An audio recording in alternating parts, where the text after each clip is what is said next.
Hello, how are you friend? कैसे हो आप सब लोग? आज हम बात करने जा रहे हैं बहुत ही इंटरेस्टेड टॉपिक पे। आज के टॉपिक में हम मोस्ट प्रोबेबली कवर करने वाले हैं कंटिन्यूअस बॉडी का सेंटर ऑफ मास कैसे निकालते हैं। ये थोड़ा सा एक कॉम्प्लेक्स लेवल का टॉपिक होता है, लेकिन मैं आपको एश्योर करना चाहता हूं कि पूरा वीडियो देखने के बाद 100% आप सेटिस्फाई हो जाओगे। क्योंकि जेई मेंस हो या नीट हो या जेई एडवांस हो, वहां पे आपको रेगुलर स्ट्रक्चर नहीं दिए जाते। वहां पे आपको कंटिन्यूअस स्ट्रक्चर दिए जाते हैं। डिसकंटिन्यूअस स्ट्रक्चर के सेंटर ऑफ मास कैसे निकालते हैं, ये ऑलरेडी आपने प्रीवियस वीडियो में देख लिया होगा। अगर आपको नहीं लगता है कि आपका उसका कॉन्फिडेंस लेवल काफी अच्छा है, तो आप पीडब्ल्यूवी फिजिक्स विद विक्की डाल के लास्ट वाला वीडियो देख सकते हैं। जिनका वो वाला वीडियो, वो वाला पार्ट या उस लेवल के कॉन्सेप्ट क्लियर है, वो डायरेक्टली इस वीडियो पे जंप कर सकते हैं। इस वीडियो में क्या कवर होने वाला है, जैसे कि कंटिन्यूअस बॉडी है। जैसे कि आप मान लो आपके पास एक डिस्क है, सेमी सर्कुलर वायर्स है, रिंग्स है, आपके पास इक्विलैटरल ट्रायंगल है, आपके पास हॉलो स्पेयर है जो सेमी स्पेयर जिसका सेक्शन लिया गया है। ये अगर ये अलग अलग लेवल की बॉडीज आए और आपको कहीं से भी इसका सेंटर ऑफ मास पूछा जाए, तो उसके लिए आपको डायरेक्टली फॉर्मूला रट के कोई फायदा नहीं होगा। क्योंकि कॉम्पिटिटिव में वो क्वेश्चन को थोड़ा ट्विस्ट कर देते हैं। तो आपको पता होनी चाहिए उसकी ट्रिक्स एंड टेक्निक, कि कैसे हम उसको सॉल्व करते हैं by using integration and some sort of method. So इस पूरे वीडियो में उसका ट्रिक एंड टेक्निक आपको सिखाया जाएगा, जिससे आपको जेई नीट के सारे कॉम्प्लेक्स लेवल के, जेई एडवांस के भी कॉम्प्लेक्स लेवल के प्रॉब्लम सॉल्व करने में आपको हेल्प होगी। So without wasting time start करते हैं वीडियो को। आज के लेक्चर में हम प्योरली बात करने वाले हैं centre of mass of continuous body के बारे में। किसके बारे में बात करेंगे? सीओएम। कौन सी बॉडी? Continuous body. किसके बारे में बात करेंगे? कंटिन्यूअस बॉडी के बारे में। लास्ट वीडियो में और लेक्चर में हमने डिस्क्रीट बॉडी के सीओएम निकालने का टेक्निक सीख लिया। What is discrete body? What is discrete body? जैसे कि हमने एग्जांपल किए थे, लेट से 2 kg का इधर मास लिया, इधर 4 kg का मास लिया, और आपको बता दिया कि दोनों के डिस्टेंस, दोनों में डिस्टेंस है लेट से 2 मीटर। और मैंने पूछा कि बताओ सेंटर ऑफ मास कहाँ आएगा, तो आप फॉर्मूला यूज करते थे। मानो कि इसको कोऑर्डिनेट्स मान लिया, इसको सेंटर मान लिया आपने, तो यहां से सेंटर ऑफ मास किधर आएगा, तो आप निकालते थे सिंपल। जहां से सेंटर लिया है उसके सामने वाले का मास मल्टीप्लाइड बाय दोनों के बीच में का डिस्टेंस डिवाइडेड बाय दोनों मास की एडिशन, तो ये हो गया 8/6, तो 4/3। यहां से 4/3 इतने डिस्टेंस पे मिल जाएगा। क्या मास यहाँ पे ज्वाइंट दिख रहे हैं? नहीं, मास सेपरेट सेपरेट है। कुछ इस टाइप के प्रॉब्लम की जहां पे मैं बताता था कि एक M1 मास है, एक ट्वाइस M मास है, और वो यहाँ पे सेंटर है 0 0, और यहाँ से कनेक्टेड है, तो बताओ दोनों के बीच में सेंटर ऑफ मास का है। उस टाइप के प्रॉब्लम की है। कुछ प्रॉब्लम ऐसी की है कि एक स्क्वायर है, यहाँ पे M M 3M 3M, तो बताओ यहाँ पे सेंटर ऑफ मास कहाँ लाई करेगा। कुछ 3D ऑब्जेक्ट भी हमने लिए और उसके भी सेंटर ऑफ मास हमने ढूंढने की कोशिश की। ये मास डिस्ट्रीब्यूटेड थे, अलग अलग जगह थे, डिस्क्रीट थे, कंटिन्यूअस नहीं थे। अब हमें बात करनी है कंटिन्यूअस चीजों की, जैसे कि एक कोई सॉलिड रॉड। किसके बारे में बात करनी है हमें? Solid rod. यहां मास यहां है, बीच में कुछ नहीं है, फिर डायरेक्टली यहां है, फिर हो सकता है कुछ आगे जाके और मास हो। लेकिन जब रॉड कंटिन्यूअस होता है, स्पेयर कंटिन्यूअस होता है, डिस्क कंटिन्यूअस होती है, तो उसके सेंटर ऑफ मास कैसे निकालते हैं और उसके लीगल प्रूफ क्या है, ये हमें सीखना है। तो हेडिंग लगाओ, centre mass, centre of mass of continuous body.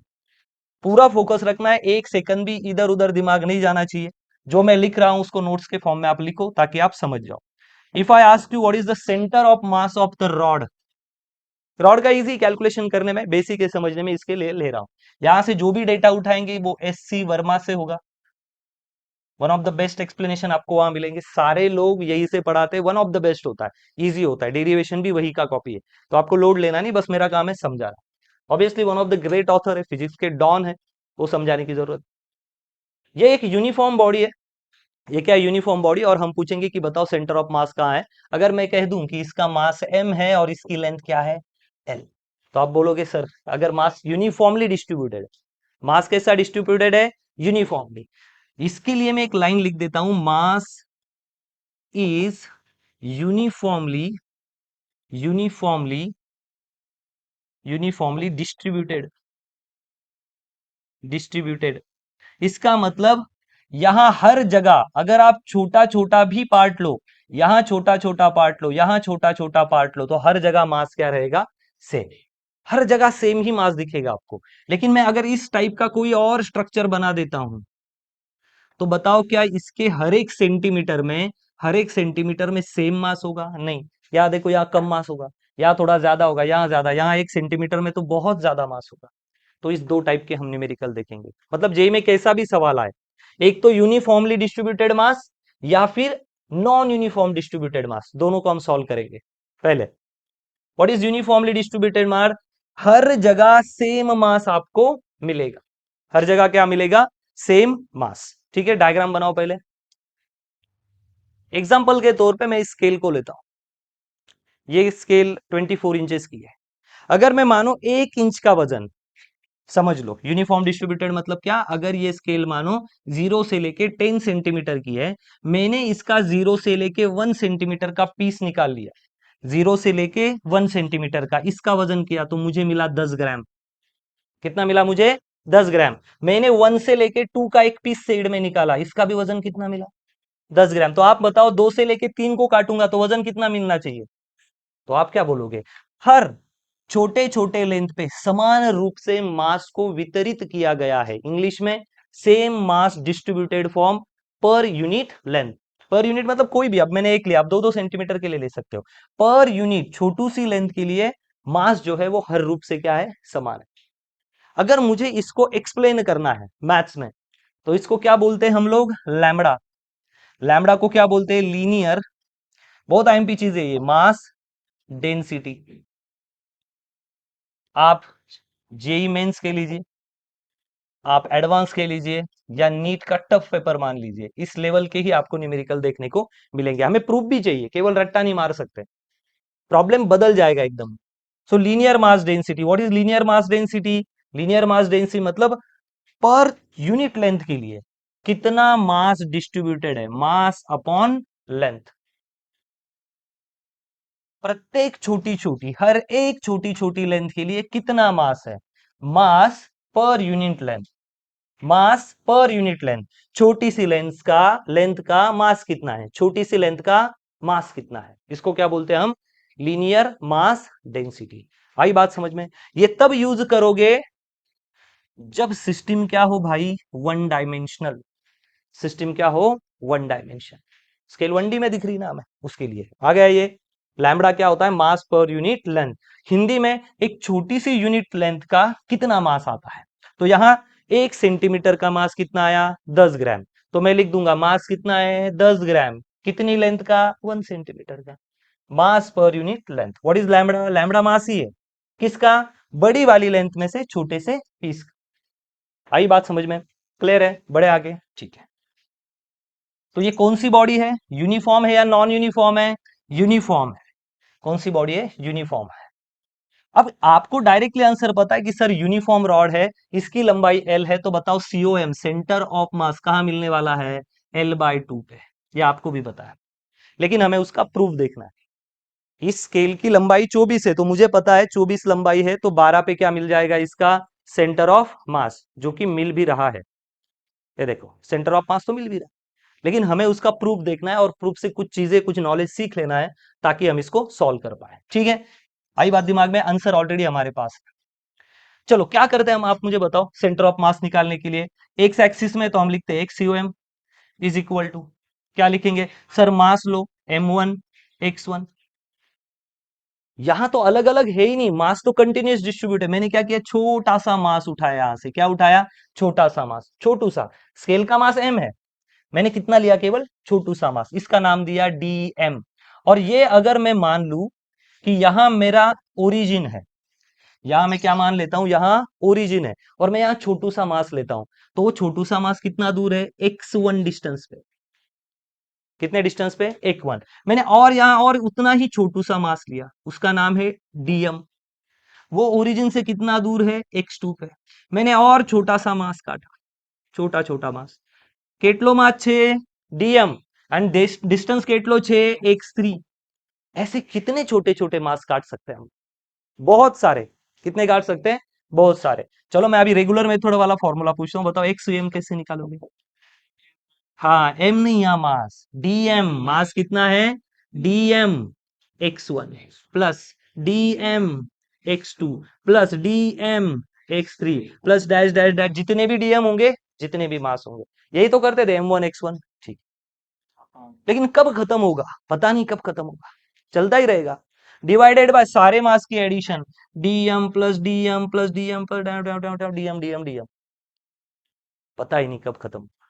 तो क्या इस फॉर्मूले से सॉल्व होने वाला है, जहां पे बहुत इनफाइनाइट नंबर ऑफ स्लॉट हमें मिलने वाले हैं? तो उसका जवाब है नहीं।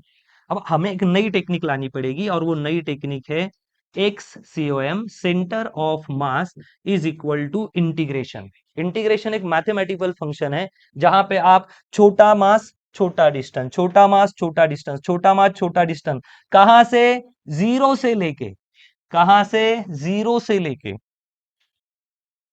जीरो से लेके आपको कहां तक करने की परमिशन है, एल तक। क्या ना, right here, from zero, from zero से लेके एल लेंथ तक। ये एल लेंथ है ना आपकी, यहां तक, यहां तक एल लेंथ है। कहां से कहां, जीरो से लेके एल तक, उसको क्या बोलते हैं, इंटीग्रेशन। What is integration? छोटी छोटी चीजों को जोड़ दो, और बहुत छोटी छोटी चीजें हमारे पास, उसको लिखेंगे हम एक्स, क्योंकि यहां से पूरा डिस्टेंस तो एक्स मान लेंगे हम, या एल मान लेंगे बाद में, DM upon integration of DM. छोटे छोटे छोटे छोटे छोटे छोटे सारे मास अगर हम जोड़ दे तो क्या बन जाएगा, बड़ा मास। और बड़ा मास क्या है, तो मैं डायरेक्टली भी हम लिख सकता हूं। अब ये फॉर्मूला हम यूज करेंगे। लेकिन अगर सर वाई एक्सिस में रहा, तो वाई एक्सिस में वाई एक्सिस का फॉर्मूला का y C O M is equal to integration y d m upon integration of z का रहा तो इंटीग्रेशन ऑफ जेड डीएम। ऐसे आप कर सकते हो, आई बात समझ में, ऐसा हम कर सकते हैं। लेकिन बात चल रही है इस पे, सर अभी इसको कैसे सॉल्व किया जाए। ठीक है, अब इसको सॉल्व करने के लिए मेरे पास मुझे x चाहिए और मुझे चाहिए dm चाहिए। तो मैं छोटा सा मास जो है उसको मानू कैसे, ये एक पहला क्वेश्चन है मेरे पास, और dm को लिखू कैसे। तो मैंने यहाँ फॉर्मूला लिख दिया XCOM। मुझे ये तो पता है कि वो सेंटर में ही मास मिलेगा कहीं ना कहीं, x dm अपॉन, पहले ही बात क्लियर कर देता हूं, इस स्केल के अगर हर छोटे छोटे मास को मैं जोड़ भी दूं, जोड़ भी दूं, तो क्या मास बन जाएगा, बड़ा मास। तो मुझे इसको सॉल्व करने की जरूरत नहीं है, तो ये तो बनने ही वाला है। अब दिक्कत यह है कि जब इंटीग्रेशन करना होता है, मैं x को इंटीग्रेट तभी कर सकता हूं जब वो विथ रिस्पेक्ट टू क्या हो, dx हो।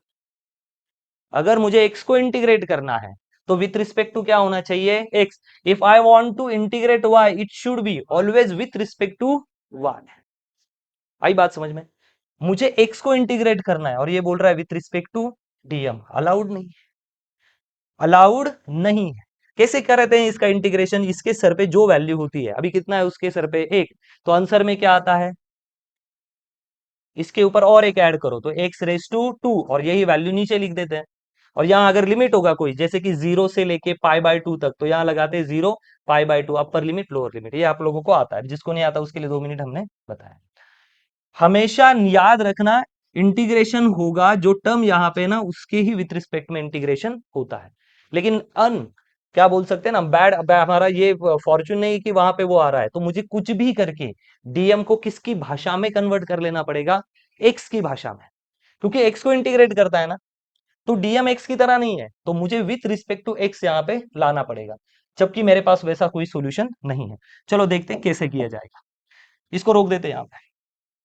वी नो, क्या नो है हमें, linear, linear mass density, linear mass density. How we can say that this rod has linear mass density? Yes, definitely, because we conducted one experiment where we taken the length of rod is 0 to 10 and we divide into 1 centimeter, 1 centimeter and 1 centimeter.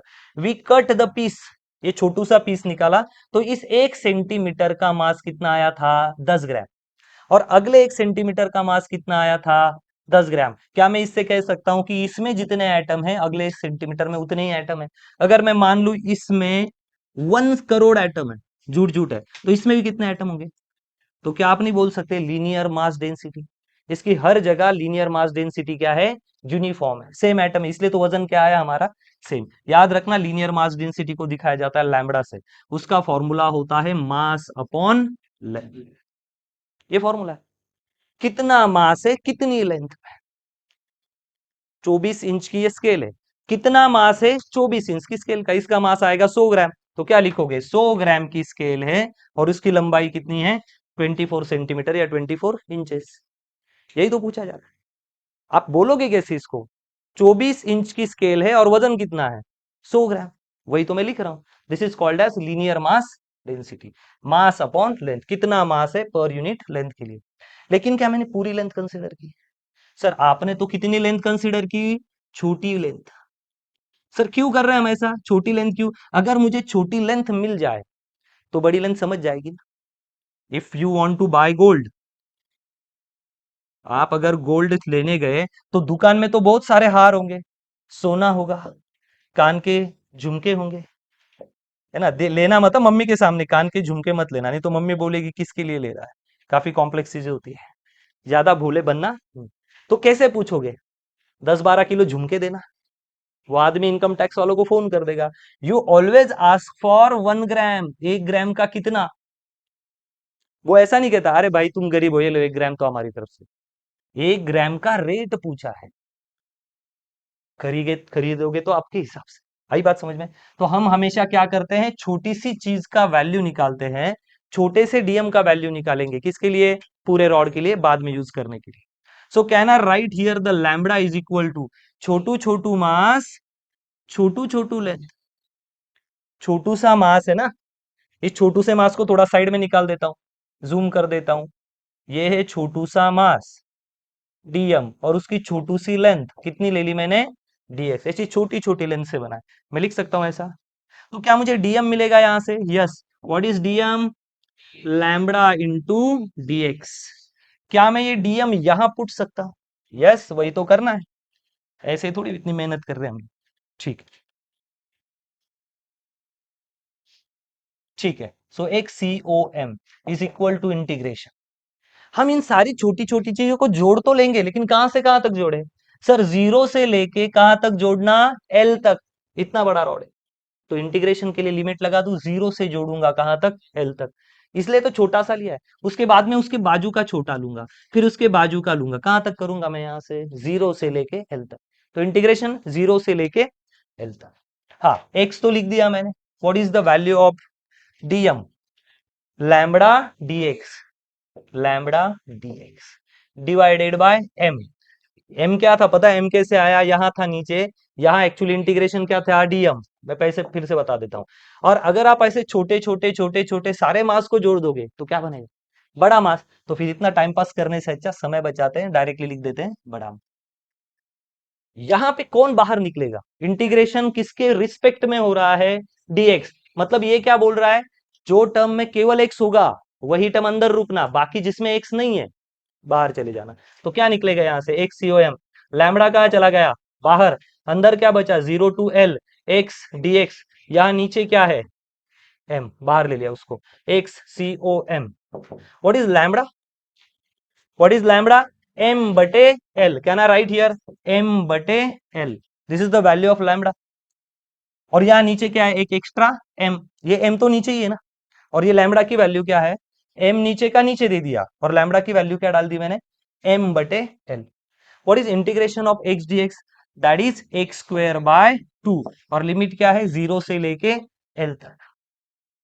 Put करो, एक बार अपर limit minus एक बार lower limit. X C O M, M से M मर गया, इधर क्या बचा? 1/L। यहाँ एक बार एल डाला, L square by 2 minus zero square by 2।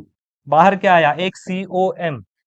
इधर आया 1/L, ये तो कैंसिल ही हो गया। इधर क्या बचा? Multiplied by L square by 2। एक एल गया। एक सीओएम कहां पे मिलेगा बताओ? रॉड का L/2 पे। Hence proof. हमें पता है कि वो यही आएगा ना भाई, L/2 पे आएगा, लेकिन कैसे आया ये बता के भी कोई फायदा नहीं। अगर ऐसा प्रॉब्लम मेंस में आ जाए और थोड़ा बहुत चेंज आ जाए, तो हमें ये टेक्निक पता होनी चाहिए कि कैसे हम रॉड का या कोई भी चीज का एक सीओएम निकाल सकते हैं बाय मैथमेटिकल वे। ये थोड़ी देंगे वो, क्या वो पागल है? उनको पता नहीं रॉड का, इनको पता नहीं। पता है हमें क्या करना है, ढूंढने की टेक्निक सीखना है। और वो एक बार से नहीं होगी। अब आपका गेम 2 मिनट में बजेगा। पहले इसको लिख लो। अब हमने यूनिफॉर्म रॉड लिया है, अब हम रॉड का यूनिफॉर्मिटी बदल देते हैं, नॉन यूनिफॉर्म रॉड लेंगे, है ना। पहले इसको कॉपी करो। नेक्स्ट, अब ये हमने कंटिन्यूअस बॉडी के लिए देख लिया। एससी वर्मा का एक न्यूमेरिकल, और हमें ये प्रूफ हो गया कि हाँ भाई ये यहाँ पे आ जाएगा। वैसे भी हमें पता ही था कि L/2 पे उस स्केल का क्या था या उस रॉड का क्या था, सेंटर ऑफ मास। लेकिन यहाँ एक बात इंपॉर्टेंट थी, यहाँ पे मास कैसे डिस्ट्रीब्यूट था, यूनिफॉर्म, हर जगह सेम सेम मास था। अब हम एक अलग सवाल लेते हैं जो होगा नॉन यूनिफॉर्म मास डिस्ट्रीब्यूशन का। बढ़िया सवाल है, ये बहुत मजा आएगा इसमें। ये भी एससी वर्मा का सवाल है। यहां पे अब रॉड होगा लेकिन उसका मास यूनिफॉर्मली डिस्ट्रीब्यूट नहीं है। कैसा डिस्ट्रीब्यूट है, नॉन यूनिफॉर्म। यहां बता देते हैं, मानो कि ये रॉड है। अब रॉड बना है तो बहुत सारे हजारों एटम से ही बना होगा। अगर रॉड बना भी है तो एटम से ही बना होगा। आई बात समझ में? तो अगर मैं इस रॉड को बना दूं, थोड़ा फोकस करता हूं इसको, तो आप मुझे बताओ रॉड का मास कितना लेंगे, m, रॉड की लेंथ कितनी लेंगे, l। ये क्लियर कर लो, रॉड का मास कितना है रॉड का मास है m और लेंथ कितनी लेंगे हम, l। लेकिन अब बाहर से तो पूरा रॉड दिखाई दे रहा है, लेकिन अंदर जिस एटम से वो बना है वहां एटम की संख्या इनिशियल में बहुत कम है। ऐसा उसको मैन्युफैक्चर किया गया है। लेकिन जैसे जैसे रॉड आगे बढ़ेगा उसमें एटम की संख्या क्या होगी, बढ़ती जाएगी, और वो बहुत ही स्ट्रांग बनेगा। ये बात समझने की कोशिश करो। यहाँ पे बहुत कम मटेरियल डाला है जिससे रॉड बना है, यहाँ से थोड़ा ज्यादा, यहाँ ज्यादा, यहाँ ज्यादा, यहाँ तो फुल मेटल विटल जो भी जिससे बना है ना, फुल भर के रखा है। तो आप क्या बोलोगे कि सर यहाँ पे बहुत कम वजन आएगा, यहाँ पे ज्यादा आएगा, यहाँ और ज्यादा, ज्यादा ज्यादा और ज्यादा आएगा। क्या बोलते हैं इसको, नॉन यूनिफॉर्म स्ट्रक्चर, जिसमें मास हर जगह समान रूप से वितरित नहीं किया गया या डिस्ट्रीब्यूट नहीं किया गया, हर जगह क्या है, अलग अलग। उन्होंने कहा कि यहाँ पे जो लैम्बडा आया है वो 2x है। व्हाट इज लैम्बडा, लैम्बडा क्या होता है, लीनियर के लिए, लीनियर ही रॉड है ना, सीधा, लीनियर मतलब सीधा। क्या फॉर्मूला होता है, मास पर यूनिट लेंथ। अगर मैं कांस्टेंट या कांस्टेंट मास वाला या यूनिफॉर्म डिस्ट्रीब्यूटेड रॉड लेता, तो हमने एग्जांपल देखा ना अभी, मानो ये स्केल है, ये 0 से लेके 1 है और इसका वजन आ रहा है 10 ग्राम, तो आपने क्या बोला था, 1 सेंटीमीटर के लेंथ वाले रॉड का कितना वजन है, 10। 1 से लेके 2, फिर से 1 सेंटीमीटर का वजन 10 ग्राम, फिर से 1 सेंटीमीटर का वजन 10 ग्राम। तो आप क्या बोलोगे, हर एक एक सेंटीमीटर बढ़ने से वजन कितना कितना आ रहा है, 10-10 ग्राम। तो हर लोकेशन पे मास सेम है। क्या यहाँ पे हर लोकेशन पे मास सेम है, नहीं, यहाँ पे सेम नहीं। That's why this is called as uniformly distributed mass and this is called as non uniform distributed mass. कैसे पता चलेगा सर, और दूसरी मेथड, एक्स क्या डिस्टेंस है, मानो मैं इसको मान लेता हूं centre point, x is equal to 0 0। अगर मैं x की वैल्यू यहां 0 डाल दूं, x की वैल्यू क्या डाल दूं, 0, तो बताओ लैम्बडा की वैल्यू क्या आएगी, लैम्बडा की वैल्यू आएगी 0। अगर मैं x की जगह 1 डाल दूं, मतलब 0 मतलब इस लोकेशन पे कितना मास है, 0। अगर मैं x की वैल्यू 1 डाल दूं, x कितना आया, मैं x इज इक्वल टू 1 पे, तो बताओ लैम्बडा की वैल्यू कितनी आएगी, x की जगह 1 डाल दो, 2। तो यहाँ मास कितना है, मान लो 2 kg। x की आगे में चला जाऊं, मैं 2 सेंटीमीटर पे चला जाऊं या 2 मीटर पे, तो x की वैल्यू अगर मैं 2 डालता हूं, तो बताओ लैम्बडा कितना आएगा, 4। देखो ना, डालो ना इसमें, ये 2 की वैल्यू यहाँ डालो, है ना, कितना बनेगा, 2 2 जा 4। तो इस पे कितना वजन आया, 4। अगर मैं x की वैल्यू 3 डालता हूं, कम ऑन, कितना आएगा लैम्बडा की वैल्यू, 6। मतलब 4 मीटर जाने पर मुझे 6। आप मुझे बताओ कि हर जगह सेम आ रहा है या डिफरेंट आ रहा है, तो कैसे बोल सकते हैं यूनिफॉर्म है। कौन सा रॉड है ये, नॉन यूनिफॉर्म। आई बात समझ में, इसको भी समझ गया। तो पहला तो हमने आइडेंटिफाई किया कि प्रॉब्लम कैसा है, आइडेंटिफाई क्या किया हमने, प्रॉब्लम कैसा है। बाकी दिमाग लगाने का काम नहीं है, मेथड वही है, सिंपल है। क्या मैं इस रॉड के लिए यहां से स्टार्ट करता हूं, मान लेता हूं x इज इक्वल टू 0। आई बात समझ में, x इज इक्वल टू 0। इसके छोटे छोटे अगर मैं पीस भी लूंगा तो कितना मास आएगा इसका, छोटू सा पीस, बाहर निकाल दू उस छोटू से पीस को, ये देखो ये छोटू सा पीस है। ऐसे अनगिनत छोटे छोटे छोटे छोटे पीस से ये बना है। प्रॉब्लम क्या है, हर जगह मास सेम नहीं है, फिर भी छोटा सा पीस लिया। कितना लेंथ है उसका, dx, और कितनी वजन है इसकी, dm।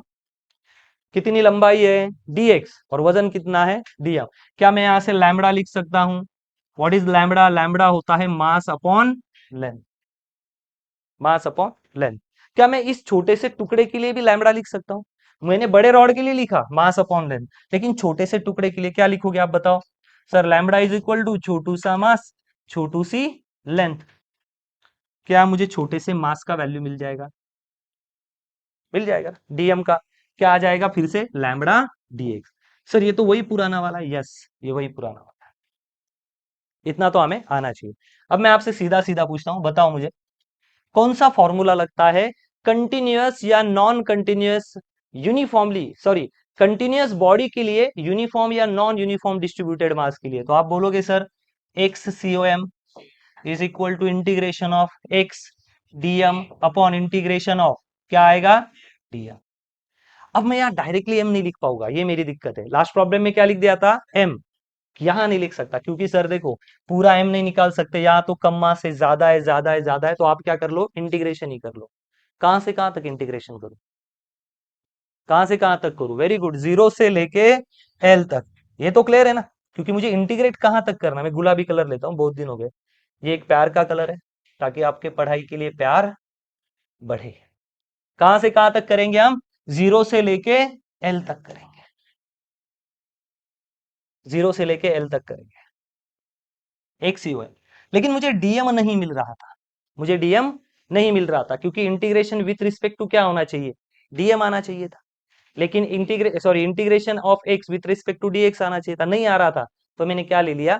छोटा सा मास ले लिया और इस डीएम को किस में कन्वर्ट कर दिया? डीएक्स में। याद रखना, एक्स का इंटीग्रेशन हो तो विथ रिस्पेक्ट टू एक्स ही होना चाहिए। यहाँ एक्स का integration with respect to dm हो रहा है, वो नहीं चलेगा ना। तो मैंने इस फॉर्मूले को यूज करके क्या कर दिया? उसका कन्वर्जन कर दिया। अब मैं डीएम की जगह पे वैल्यू बदल सकता हूँ। X C O M is equal to x, dm की वैल्यू क्या है? Come on, lambda dx. कहां से कहां तक करना है मुझे ऐसा? रॉड के स्टार्टिंग पॉइंट से, जो जीरो पॉइंट से लेके कहां तक लाना है? एल तक। लिख दू जीरो से लेके एल। ओके। क्या मैं इसको डायरेक्टली एम मान लू? नहीं मान सकता, क्योंकि यहाँ अलग मास, यहाँ अलग, यहाँ अलग, यहाँ तो बहुत ज्यादा आएगा। इसके लिए भी कहां से ऐड करवाना है मास? जीरो से लेके एल तक। जीरो से लेके एल तक सारे मास को ऐड करना है। क्या लिख दिया मैंने? डीएम। प्यार खत्म, मजा नहीं आ रहा है गुलाबी कलर में। प्यार को मारो गोली, पढ़ाई पे ध्यान देते हैं। X COM. What is the value of lambda for this problem? What is the lambda? कहां गया ये? Lambda is equal to 2x। क्या मैं यहां डाल दूं? Lambda is equal to 2x डालो। माय लाइफ माय रूल, है ना? एक्स लैम्बडा ની વેલ્યુ શું છે ભાઈ? 2x। लैम्बडा ની वैल्यू શું છે? 2x। तो डाल दिया dx। यहाँ पे इंटीग्रेशन 0 टू l, dm की वैल्यू। अब आप सोचो dm, dm क्या है? ये देखो ये dm की वैल्यू डाल रहा हूं। What is dm? Lambda dx। डाल दो यहाँ पे भी लैम्बडा dx।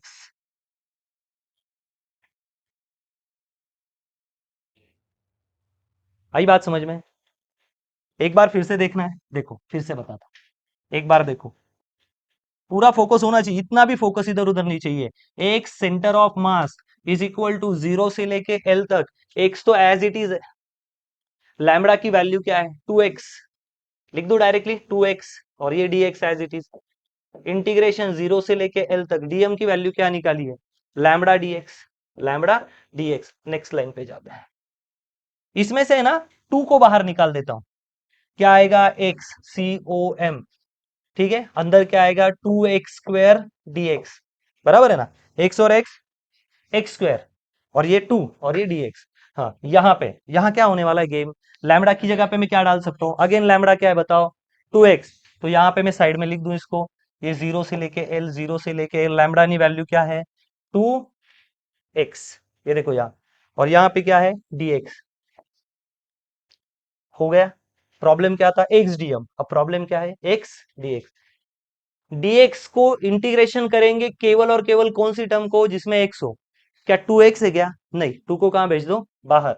एक्स सी ओ एम, 2 कहां आ गया आपका? बाहर। इंटीग्रेशन जीरो से लेके एल, x² dx। नीचे से भी 2 बाहर, 2 बाहर, जीरो से लेके एल तक क्या नहीं बीचा? x² dx। 2 चला गया। x² का इंटीग्रेशन क्या होता है बताओ? x³ बटे 3। ऊपर 2 है ना, तो एक ऐड करवा दो 3, और वही 3 को नीचे लेके कहां से कहां तक? जीरो से लेके एल तक, डिवाइडेड बाय एक्स का इंटीग्रेशन x² बटे 2 कहां से कहां तक, 0 से लेके एल तक। एक बार एल डालो, क्या आएगा, एल क्यूब बटे 3, माइनस एक बार 0 डालो, 0 माइनस 3। ये करने की जरूरत ही नहीं ना, लिख दो डायरेक्ट एल क्यूब बाय 3। वो 0 का क्या लिखने का, एल क्यूब बटे 3 डिवाइडेड बाय एल स्क्वायर बटे 3।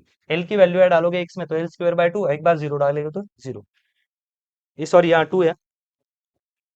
चलो एल क्यूब बटे 3, ये नीचे वाली पूरी टर्म ऊपर जाके उल्टी हो जाएगी, क्या बन जाएगी, 2 बटे एल स्क्वायर। ये 2 चले गए, इसमें से चले गए, क्या बचा फिर, 2/3 एल। यहां से यहां से 2/3 एल इतने डिस्टेंस पे क्या मिलेगा, सेंटर ऑफ छप। नेक्स्ट, अगर ये आ गया है तो हम नेक्स्ट टॉपिक पे जाते हैं। हमने रॉड के बारे में देखा है, अब उसमें यूनिफॉर्म नॉन यूनिफॉर्म डिस्ट्रीब्यूटेड मास हमने देखा है। हमें आगे देखना होगा एक ट्रायंगल के लिए, इक्विलैटरल ट्रायंगल हो, या हमें देखना पड़ेगा हाफ स्पेयर के लिए, या सेमी स्पेयर आप कह सकते हो। हमें देखना होगा एक रिंग के लिए, रिंग का आधी कटी हुई रिंग, ये स्पेयर नहीं है, केवल रिंग है 1D डायमेंशन में। आपके पास एक रास्ता है कि आप, अभी मैं इसका बता देता हूँ सेंटर ऑफ मास का आएगा। अगर मैं केवल एक्स डायमेंशन की बात करूं तो मुझे एक्स डायमेंशन में सेंटर कहाँ मिलेगा, बिल्कुल यहाँ, इसकी चिंता हमें है ही नहीं। एक्स में कहाँ मिलेगा, यहाँ। लेकिन वाई में इश्यू आएगा, क्यों, क्योंकि वाई में इधर ज्यादा मास है और आगे जाते जाते मास क्या हो चुका है, छोटा। तो इसका डायरेक्टली आंसर आप रट भी सकते हो कि सर इसकी जो हाइट होगी ना, उस हाइट के h/3 पे। लेकिन फिर से सवाल आता है कि ये बना कैसे।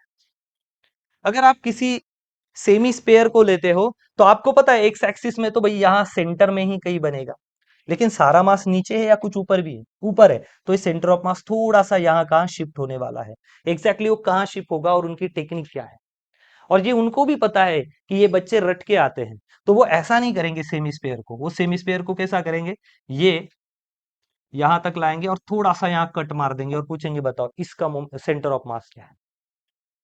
तो आप ये नहीं बोल सकते टेम्पलिस गद्दारी हो गई, मैं केस कुछ नहीं कर सकते आप, आपको टेम्पलिस लेने का राइट नहीं है। आपको टेक्निक सीखनी पड़ेगी कि वो कैसे सोचते हैं, हमें उनकी ही सोच से उनको ही मारना है। आई बात समझ में, उनकी सोचने की टेक्निक क्या है ना, वो हमें सोचना पड़ेगा। इसके लिए हमें क्या सीखने हैं, डेरिवेशन, ताकि जेई तो आप ओके करोगे, पढ़ाई किया तो। अगर हमें एडवी के लिए, एडीवी मतलब एडवांस के लिए अगर काम करना है तो उनकी क्या सोचनी पड़ेगी हमें, सोच। उनकी सोच से ही हम उनको खत्म कर सकते हैं, ये बात है। ठीक है, अब इसके लिए कुछ बेसिक फंडामेंटल आने चाहिए। अगर आप में से कुछ लोग ये भी चाहते हैं कि नहीं सर मैं रट्टा मार लूंगा कोई बात नहीं और बस मेंस ही निकालना है, तो ये आपके पास ऑप्शन है। अगर मैं आपको बता दूं कि स्क्वायर का सेंटर ऑफ मास कहाँ आएगा तो क्या बताओगे आप, है ना। 2 मिनट डेरिवेशन को होल्ड करते हैं हम लोग, डेरिवेशन को होल्ड करते हैं, आप सोचो आराम से। ये स्क्वायर है, मानो ये 2 सेंटीमीटर लंबाई है, ये भी 2 सेंटीमीटर की लंबाई है। सो बताओ कहाँ आएगा सेंटर ऑफ मास, इधर से या इधर से 1 सेंटीमीटर, और इधर से एक्स में भी 1 सेंटीमीटर, तो कहाँ सेंटर ऑफ मास बनेगा, बिल्कुल सेंटर में। वो बता रहा है ना, यहाँ से आधी लेंथ एक्स में और वाई में भी आधी लेंथ, या फिर ऐसा क्रॉस कर दो, क्या मिल जाएगा सेंटर, फिर उसमें क्या पढ़ाई करनी। If I ask for the triangle equilateral, समभुज त्रिकोण जिसकी सारी भुजाएं सेम लंबाई की हो, तो क्या आता है फॉर्मूला, रट सकते हो, हाइट h है तो इसका देखो एक्स एक्सिस में तो वांदा ही नहीं ना, बिल्कुल सेंटर में ही आएगा। लेकिन यहाँ पे कितना आएगा, रट्टा भी मार सकते हो h/, लेकिन ये नहीं पूछेंगे ना, हो सकता है ऐसा पूछ ले,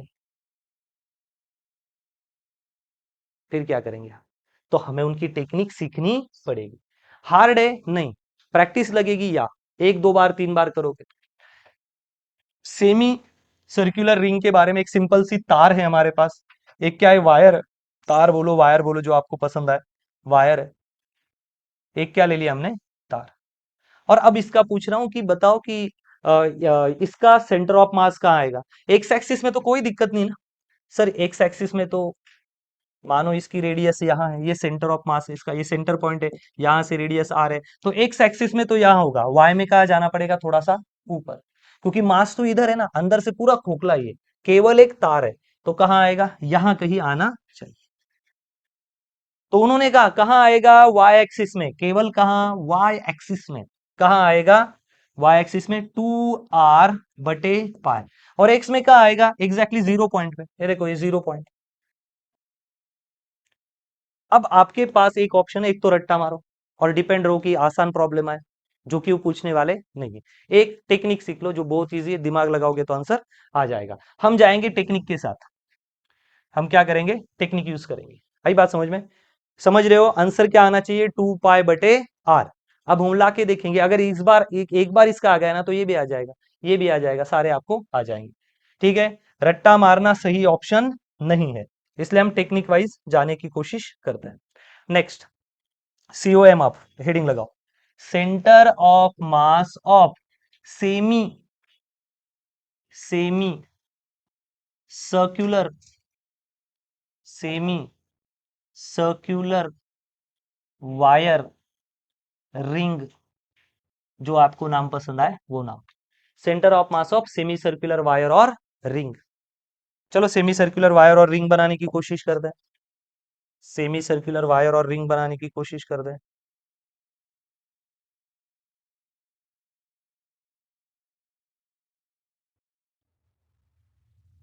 ठीक है,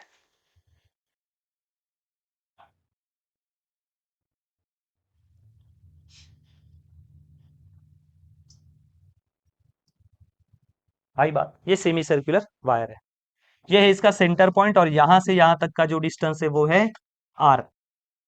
अंदर कुछ भी नहीं, खोखला है पूरा, एम्प्टी है, और इसका सेंटर ऑफ मास निकालना है। पहला क्वेश्चन, एक साइड से अगर मैं यहाँ ऐसा बीच में अगर एक एक्सिस डाल दूं, देखो मैं एक्सिस बार मार भी देता हूं, तो बताओ एक्स में कहां सेंटर ऑफ मास आएगा, एग्जैक्टली सेंटर पे, क्योंकि यहां से आधा हिस्सा इधर है और आधा हिस्सा इधर है, तो एक्स में कहां पे आएगा सेंटर, ओ पॉइंट पे आ जाएगा। कहां जाएगा, ओ पॉइंट। अब हमें दिक्कत किसकी है, केवल वाई की, यहां आएगा, यहां यहां यहां, और दोनों मिला के फिर फाइनल सेंटर ऑफ मास हम निकालते हैं। ये बात क्लियर है? It's like a square, x axis में सेंटर कहाँ जाएगा, अगर ये 2 सेंटीमीटर है तो एक पे, और वाई में भी अगर 2 सेंटीमीटर है तो कहाँ जाएगा, यहाँ। तो फिर दोनों को अगर आप जोड़ दोगे तो क्या मिलेगा, यहाँ सेंटर ऑफ मास, और उसके कोऑर्डिनेट्स क्या होंगे, 1,1। एक्स में भी 1 पे, वाई में भी 1 पे, वहां उसका सेंटर ऑफ एक्सिस लाई करता है। तो आप मुझे बताओ, क्या थोड़ा अगर हम ज्योमेट्री देख के अंदाज नहीं लगा सकते कि एक्स एक्सिस में सेंटर पे यहाँ बनेगा, क्योंकि आपको इस पॉइंट से इधर भी आधा मास, इधर भी आधा मास दिख रहा है, तो दिक्कत किसकी है, केवल y की, तो हम y को ही ढूंढेंगे। किसको ढूंढेंगे, केवल और केवल y को। ठीक है, क्या निकालोगे, y COM, फिर बताओ क्या फॉर्मूला है, integration of y dm upon integration of dm, वही तो फॉर्मूला है। पॉसिबल नहीं ना मैं सबका कैसे निकालूं, तो मैं क्या करता हूं, छोटे छोटे मास, छोटी छोटी लेंथ लूंगा और सबका निकालूंगा। ऐसे छोटे छोटे मास को मैं जोड़ दूं, छोटे छोटे छोटे छोटे मास, तो कितना मास बन जाएगा, सर रिंग के इतना, और रिंग का मास क्या है, m, रिंग की रेडियस क्या है। मैं एक्सपेरिमेंट करूं भी और इसके हर छोटे छोटे मास को जोड़ दूं भी, तो मास कितना बन जाएगा, m। तो मुझे इस फॉर्मूले को मॉडिफाई करते आएगा, y dm is equal to integration की dm, छोटे छोटे मास को जोड़ा तो कितना मास बनेगा, बड़ा। इसका भी टेंशन नहीं, केवल किसका टेंशन है, y का, और इसका। y है क्या, मैं सवाल आपसे ही पूछता हूँ, मानो ये कोई ये है, ये कोई क्या ले ले, दो मास लेता हूं, है ना, सिंपल नाम देता हूं m, और ये है 2m। आई बात समझ में? फॉर्मूला क्या होता है एक COM का, m इंटू डिस्टेंस, कितना डिस्टेंस है ये, मानो x, तो क्या मल्टीप्लाई करोगे, x से। उसी तरह उसी तरह यहाँ y क्या होता है, मास इंटू डिस्टेंस, कहां से, सेंटर से। लेकिन यहाँ पे और एक इश्यू क्रिएट ये हो जाता है, जो छोटा है, इसका डिस्टेंस कितना है बताओ, सेंटर से, r बराबर r है, क्लियर है, यहाँ डिस्टेंस सेंटर आ रहा है। अब ये इस पॉइंट पे मैं ढूंढ रहा हूं, तो ये अगर मैं ये पॉइंट लेता हूं, ये छोटा सा पॉइंट, तो इसकी वैल्यू क्या आएगी, अलग, इसकी वैल्यू क्या आएगी, अलग, हर एक की वैल्यू क्या होगी, चेंज। यहां से अगर मैं इस पॉइंट पे छोटू सा मास लेता हूं, तो ये वाला डिस्टेंस भी कितना है, आर। तो मुझे क्या ढूंढना है, वो छोटा सा पॉइंट, वो वाई पॉइंट, जहां से मैं इसको क्या कर सकता हूं, कैलकुलेट कर सकता हूं। मैं एक काम करता हूं, मैं एक छोटा सा मास मान ही लेता हूं। क्या मानते हैं हम लोग, एक छोटा सा मास, एक छोटा सा मास। ये देखो मैंने यहां से क्या कर लिया, एक छोटे से मास का टुकड़ा ले लिया, ताकि मुझे कैलकुलेशन करने में क्या जाए, आसानी। अगर मुझे इस छोटे से टुकड़े के बारे में जानकारी मिल गई ना, तो बाजू का छोटा, बाजू का छोटा, बाजू का छोटा, ऐसा सबका निकल जाएगा। और एक छोटू सा एंगल भी लेता हूं उसको कैलकुलेट करने के लिए। क्या लिया मैंने, इस पूरे आर्क में एक छोटा सा टुकड़ा लिया जिसकी लंबाई कितनी है, dx, जिसका मास कितना है, dm, जिसका इंटरनल एंगल छोटू सा कितना है, d थीटा, छोटा एंगल, छोटा मास, छोटी लेंथ, ले लिया। ओके, कोई बात, क्लियर है। अब ये वाली जो लेंथ है, यहां से ये वाली जो लेंथ है, अगर यहां नहीं समझ रहा है ना, तो मैं दूसरी साइड में बना देता हूं, फिर करेंगे। यहां पे ये डिस्टेंस कितना है, r, साइड में आप भी बना लेना। इस पॉइंट के लिए मुझे चाहिए कि भाई कितनी लेंथ है हर पॉइंट का, छोटा मास, लंबाई, ये छोटा सा मास, इसका ओरिजिन से लंबाई, ये छोटा सा मास, ओरिजिन से लंबाई, ये छोटा सा मास, ओरिजिन से लंबाई, यही तो डिस्टेंस निकालना पड़ता है ना। क्या फॉर्मूला होता है हमारा, डिस्टेंस इंटू मास। तो भाई ये देखो ना, यहाँ छोटा मास है तो उसका डिस्टेंस, ये छोटा मास है उसका डिस्टेंस, ये छोटा मास है उसका डिस्टेंस, तो हमें ये लेंथ निकालनी पड़ेगी ना। क्या लेंथ हर जगह सेम है, नहीं। छोटी सी लेंथ, बड़ी लेंथ, बड़ी लेंथ, बड़ी लेंथ, क्योंकि ये स्ट्रक्चर ही डोम शेप है, तो जैसे जैसे हम ऊपर जाएंगे लंबाई क्या होगी इसकी, बदलेगी। तो क्यों ना मैं एक वैल्यू मान ही लू। मैंने मान लिया ये पॉइंट मान लिया, और यहां से लाइन खींच दी। ये वाला जो बड़ा एंगल है ना, उसको मानता हूं मैं थीटा, ये देखो यहां पे ले लिया थीटा। आप मुझे बताओ ये वाला डिस्टेंस क्या कहलाएगा, आर, ये डिस्टेंस क्या है, आर। तो क्या मुझे यहां से इसकी वैल्यू निकालना पॉसिबल है, यस। लगाओ साइन थीटा, साइन थीटा, इस लंबाई को मैं y नाम दे दूं थोड़े समय के लिए। Sine theta is equal to opposite side upon hypotenuse, can I get y value, r sine theta, can I get value of y, r sine theta. Are you understanding, मैं रिवाइज कर देता हूँ। भाई ये देखो यहां मास है और इसका डिस्टेंस कितना है, डिस्टेंस कितना है, छोटा सा डिस्टेंस। ये मास ले लूं तो इसका डिस्टेंस कितना है, इतना। ये मास ले लूं तो डिस्टेंस इतना। सेंटर पे ले लूं तो डिस्टेंस आर, रेडियस के बराबर। तो मैं कैसे करूं, कहां से लूं। तो उन्होंने कहा कि भाई आप एक ट्रायंगल बना लो। तो हमने क्या किया, एक छोटा सा ट्रायंगल बनाया। क्या बना लिया, एक ट्रायंगल। ट्रायंगल में क्या ले लिया मैंने, एक वर्टिकल लाइन ले ली, और माना ये मास है, जो कि हमने ये माना है यहाँ पे। अलग से दिखा रहा हूं ताकि आपको y की वैल्यू पता चले। आई बात समझ में। तो ये y की वैल्यू कैसे निकाली, हमने एक ट्रायंगल बना लिया, इसका एंगल दे दिया थीटा। ये तो उसका रेडियस ही है ना, जो सेंटर से लेंगे वो क्या आएगा, रेडियस आएगा, बराबर है। मुझे ये वैल्यू निकालनी, इसका नाम क्या ले लिया मैंने, y, है ना, डिस्टेंस। तो साइन थीटा लगाया, y upon r, sine theta opposite side upon hypotenuse, r यहाँ शिफ्ट हो गया, मुझे किसकी वैल्यू मिल गई, y की। तो मुझे y का भी टेंशन नहीं है। चलो पुट कर देते हैं, y COM is equal to integration, कहां से कहां तक जोड़ना है, जीरो से लेके, जीरो से लेके कहां तक, पाई तक। आधा सर्कल कितने का होता है, पाई का। कहां से कहां तक, जीरो से लेके पाई तक।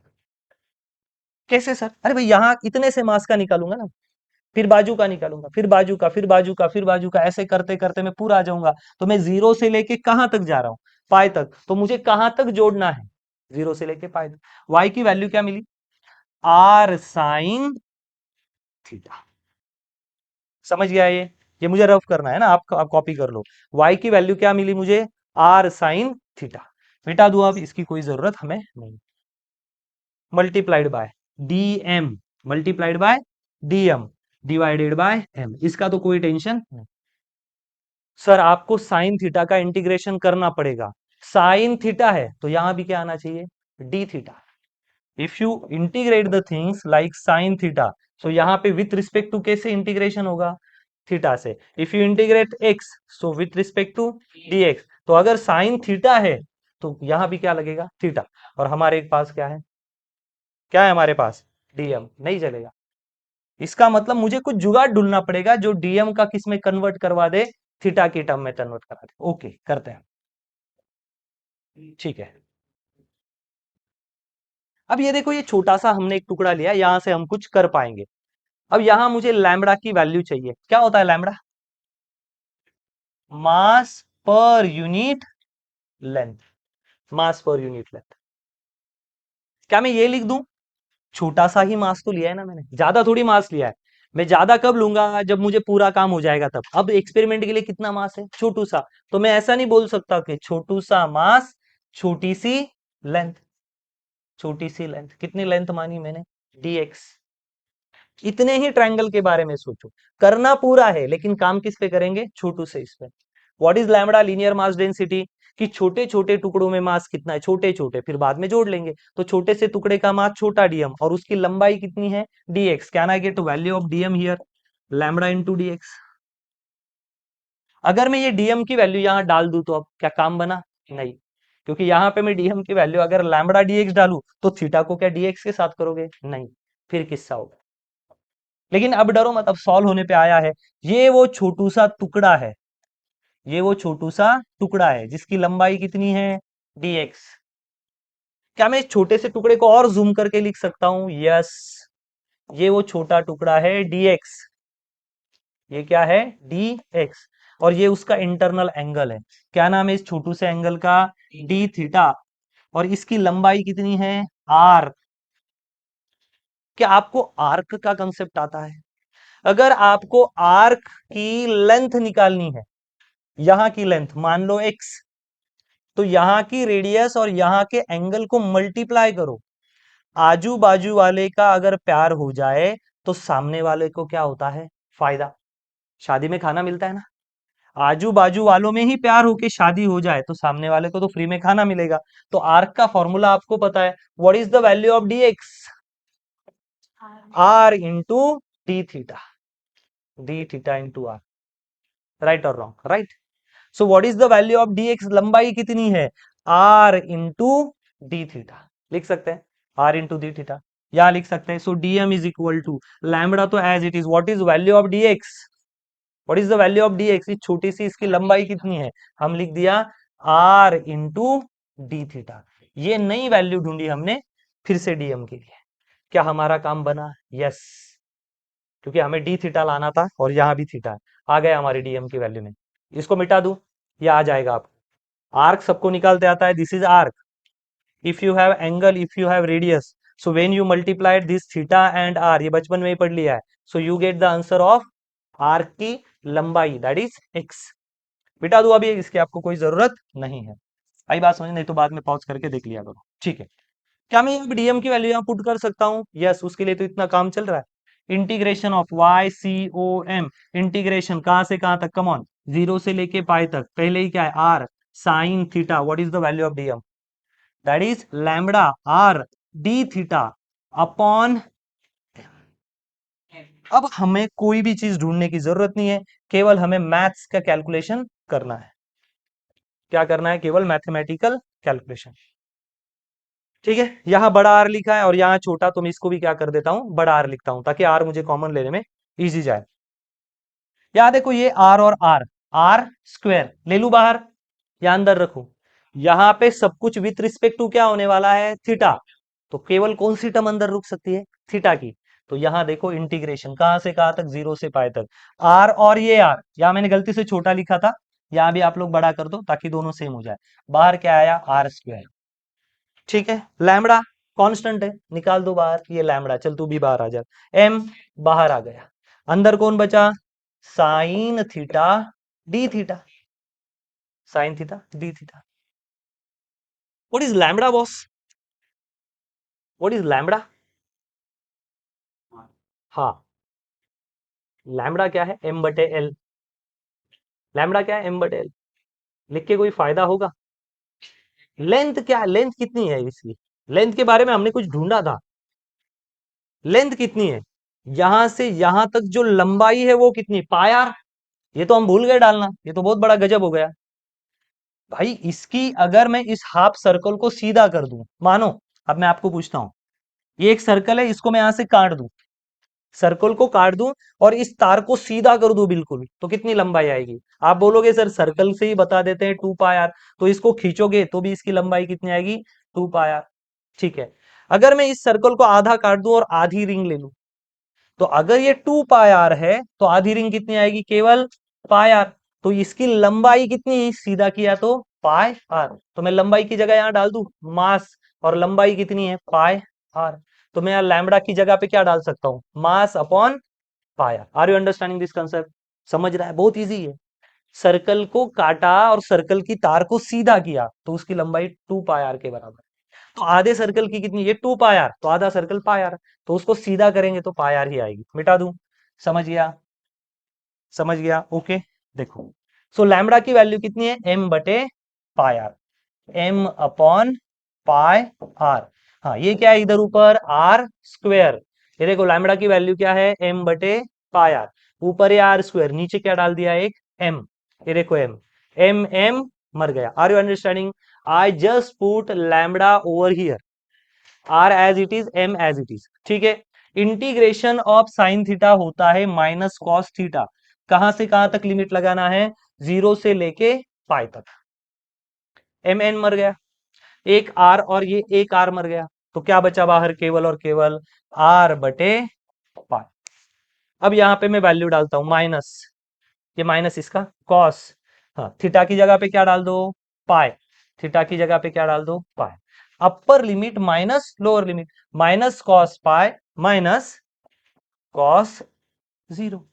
माइनस कॉस पाई क्या होता है, what is minus cos pi, r बटे पाई, माइनस कॉस पाई होता है 1, माइनस कॉस पाई होता है 1 माइनस, और कॉस जीरो क्या आएगा अपना, अंदर माइनस 1, माइनस माइनस प्लस 2, तो कितना बनेगा ये 2 बनने के बाद 2r बटे pi, this is the COM of 2 पार by pi, this is the COM, क्या बोलते हैं, COM, centre of mass of semi circular wire, that is 2 pi, 2r by pi. तो यहां से 2r बाय पाई इतने डिस्टेंस पे, कितने 2r बाय पाई इतने डिस्टेंस पे इसका क्या मिलेगा, सेंटर ऑफ मास।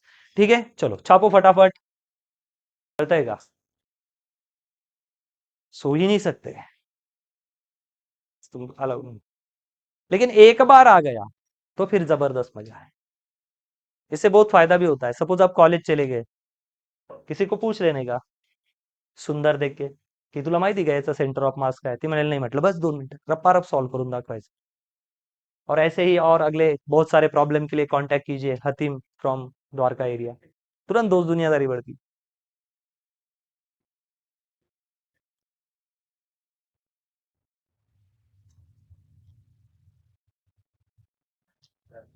पूछो, कोई डाउट है तो?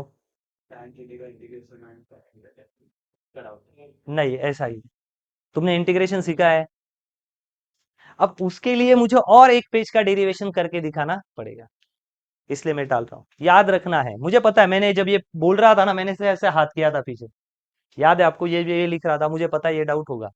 साइन थीटा का इंटीग्रेशन क्या होता है, minus cos theta, cos theta का इंटीग्रेशन होता है साइन थीटा, नहीं साइन थीटा, असं तुला बायको ओरडली तर तू रडू शकतो का, नाही, और तू बीवी पे चिल्लाए तो बीवी रो सकती है, अगर बीवी चिल्लाए और तू रोया तो लोग क्या बोलेंगे, बायकोचा बीबी, काय म्हणतात त्याला, जास्त बोलत नाही मी, ऐसा। लड़कियों पे अगर थोड़ा भी आवाज हम बढ़ा के बात करें ना तो आंसू आ जाते हैं, शायद वो ग्लैंड एकदम पास होगी, पचक से आंसू बाहर आ जाते हैं। बॉयज को मारा, झोड़ा, लात, बुक्कियों से भी मारा, मूवी में देखा ना, यहाँ से हीरो का खून निकलता है, यहाँ से खून, हीरो रोता है कि नहीं नहीं ऐसे अलग अलग होता है, सबका अलग अलग काम है। तर तुझ्याचकडे कधीपासून तुझं चालू आहे खेळणं, बघतोय मी पण, जाऊ भरून दे आता, तोडलास ना, हाँ मग 50 रुपयाचा आहे तो, दे पैसे, आए बात समझ में, ठीक है, जाए आगे, क्या क्या है क्या? अरे ये मेरी भाषा है, आप मत सीखो ऐसी गंदी भाषा, जाने दो कुछ नहीं। चलो कोई डाउट, शंका?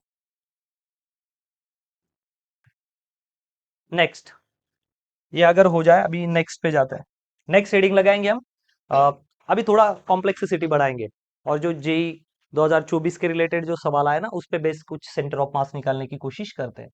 Centre of mass of disc, क्या किसके लिए देखेंगे, डिस्क के लिए, जो किसकी तरह दिखती है, हाफ प्लेट की तरह, हाफ प्लेट की तरह, ठीक है, या आप उसको लैमिना बोल दो, lamina of mass capital M and radius capital R, ये सब कुछ दिया है। डिस्क का निकालेंगे। जब आप डिस्क का निकाल लोगे, अगर डिस्क आप निकालना भी चाहते हो तो एक तो निकाल के रखो, या फिर जिनको लगता है कि बस वो फॉर्मूला लर्न करना चाहते हैं तो ये देखो यहाँ पे लिखा है सेमी सर्कुलर डिस्क, वैल्यू कितनी है 4r/3 पाई, डायरेक्टली लर्न कर सकते हो। लेकिन कैसे आया उसका टेक्निक अगर समझना है, फिर से यही सवाल है कि सर इतना समझना क्यों है, ये समझने के बाद एग्जाम में कितना भी कॉम्प्लेक्स प्रॉब्लम आ जाए आप सॉल्व कर ही लोगे, इसलिए वो उनका टेक्निक हमें समझना जरूरी है। तो आंसर तो हमारा बनेगा 4r/3 पाई, और एक्स में क्या बनेगा 0, एक्स में कोई हमें टेंशन है भी नहीं। अगर मैं आपसे एक्स में पूछूं, चलो ये डिस्क बना ही देता हूं मैं, अगर ये हम डिस्क लेते भी है, डिस्क मतलब पूरा अंदर से भरा हुआ, डिस्क मतलब क्या होगा, पूरा अंदर से भरा हुआ, ये हो गई आपकी डिस्क, ये पूरी भरी हुई है।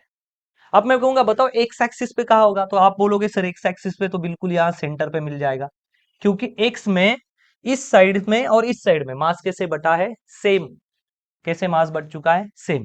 यहां से ये वाला जो डिस्टेंस है टोटल, ये है आर, इसका रेडियस, क्लियर है, रेडियस है आर, ठीक है। अब इसको सॉल्व करने के लिए थोड़ा अलग टेक्निक करना पड़ेगा, क्योंकि ये खाली नहीं है, ये अंदर से टोटली भरा हुआ। आंसर आने वाला ये भी क्लियर है कि हमें आएगा आंसर 4r/3 पाई, ये आंसर लाने की हम कोशिश करेंगे। अब इसको सॉल्व करने के लिए अगर मैं कहूं कि एक्स का तो बताने की जरूरत नहीं, इधर भी आधा इधर भी आ रहा, तो एक्स एक्सिस पे यहाँ पे सेंटर ऑफ मास होगा, अब केवल वाई उठाना है, यहाँ कहीं आएगा तो सेंटर ऑफ मास हमें नया मिल जाएगा। लेकिन आएगा वाई एक्सिस में तो यही इसी लाइन पे, तो एक्स का कोऑर्डिनेट यहाँ है, तो वाई में इसी लाइन में कहीं ना कहीं सेंटर ऑफ मास आना चाहिए। एक्स का कोऑर्डिनेट कहाँ लाई कर रहा है, बीच में, ठीक है। आगे बढ़ते हैं। मुझे कोई फॉर्मूला पूछेगा तो मैं बताऊंगा y C O M is equal to integration of y d m upon integration of d m, formula भी छीन दिए, y d m upon integration of d m. आई बात समझ में, कहां से कहां तक, जीरो से लेके पाई तक, कहां से कहां तक जाना है हमें, जीरो से लेके पाई तक,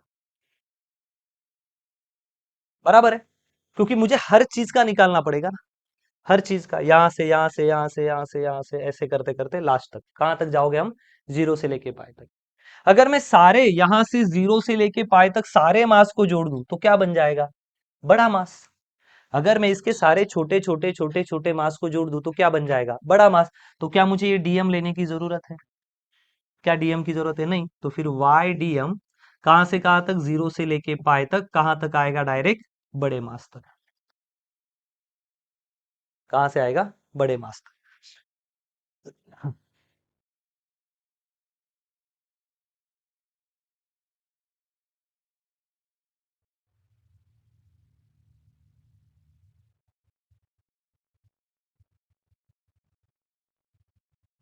बराबर, कहां तक आएगा, एम तक। अब यहाँ पे हमें कुछ थोड़ा सा दिमाग लगाने की जरूरत पड़ेगी, पूरा भरा हुआ है, मैं क्या करता हूँ इसको समझने के लिए थोड़ा सा जुगाड़ लगाता हूँ। क्या करेंगे हम इसको, अब थोड़ा सा एक जुगाड़ लगाएंगे।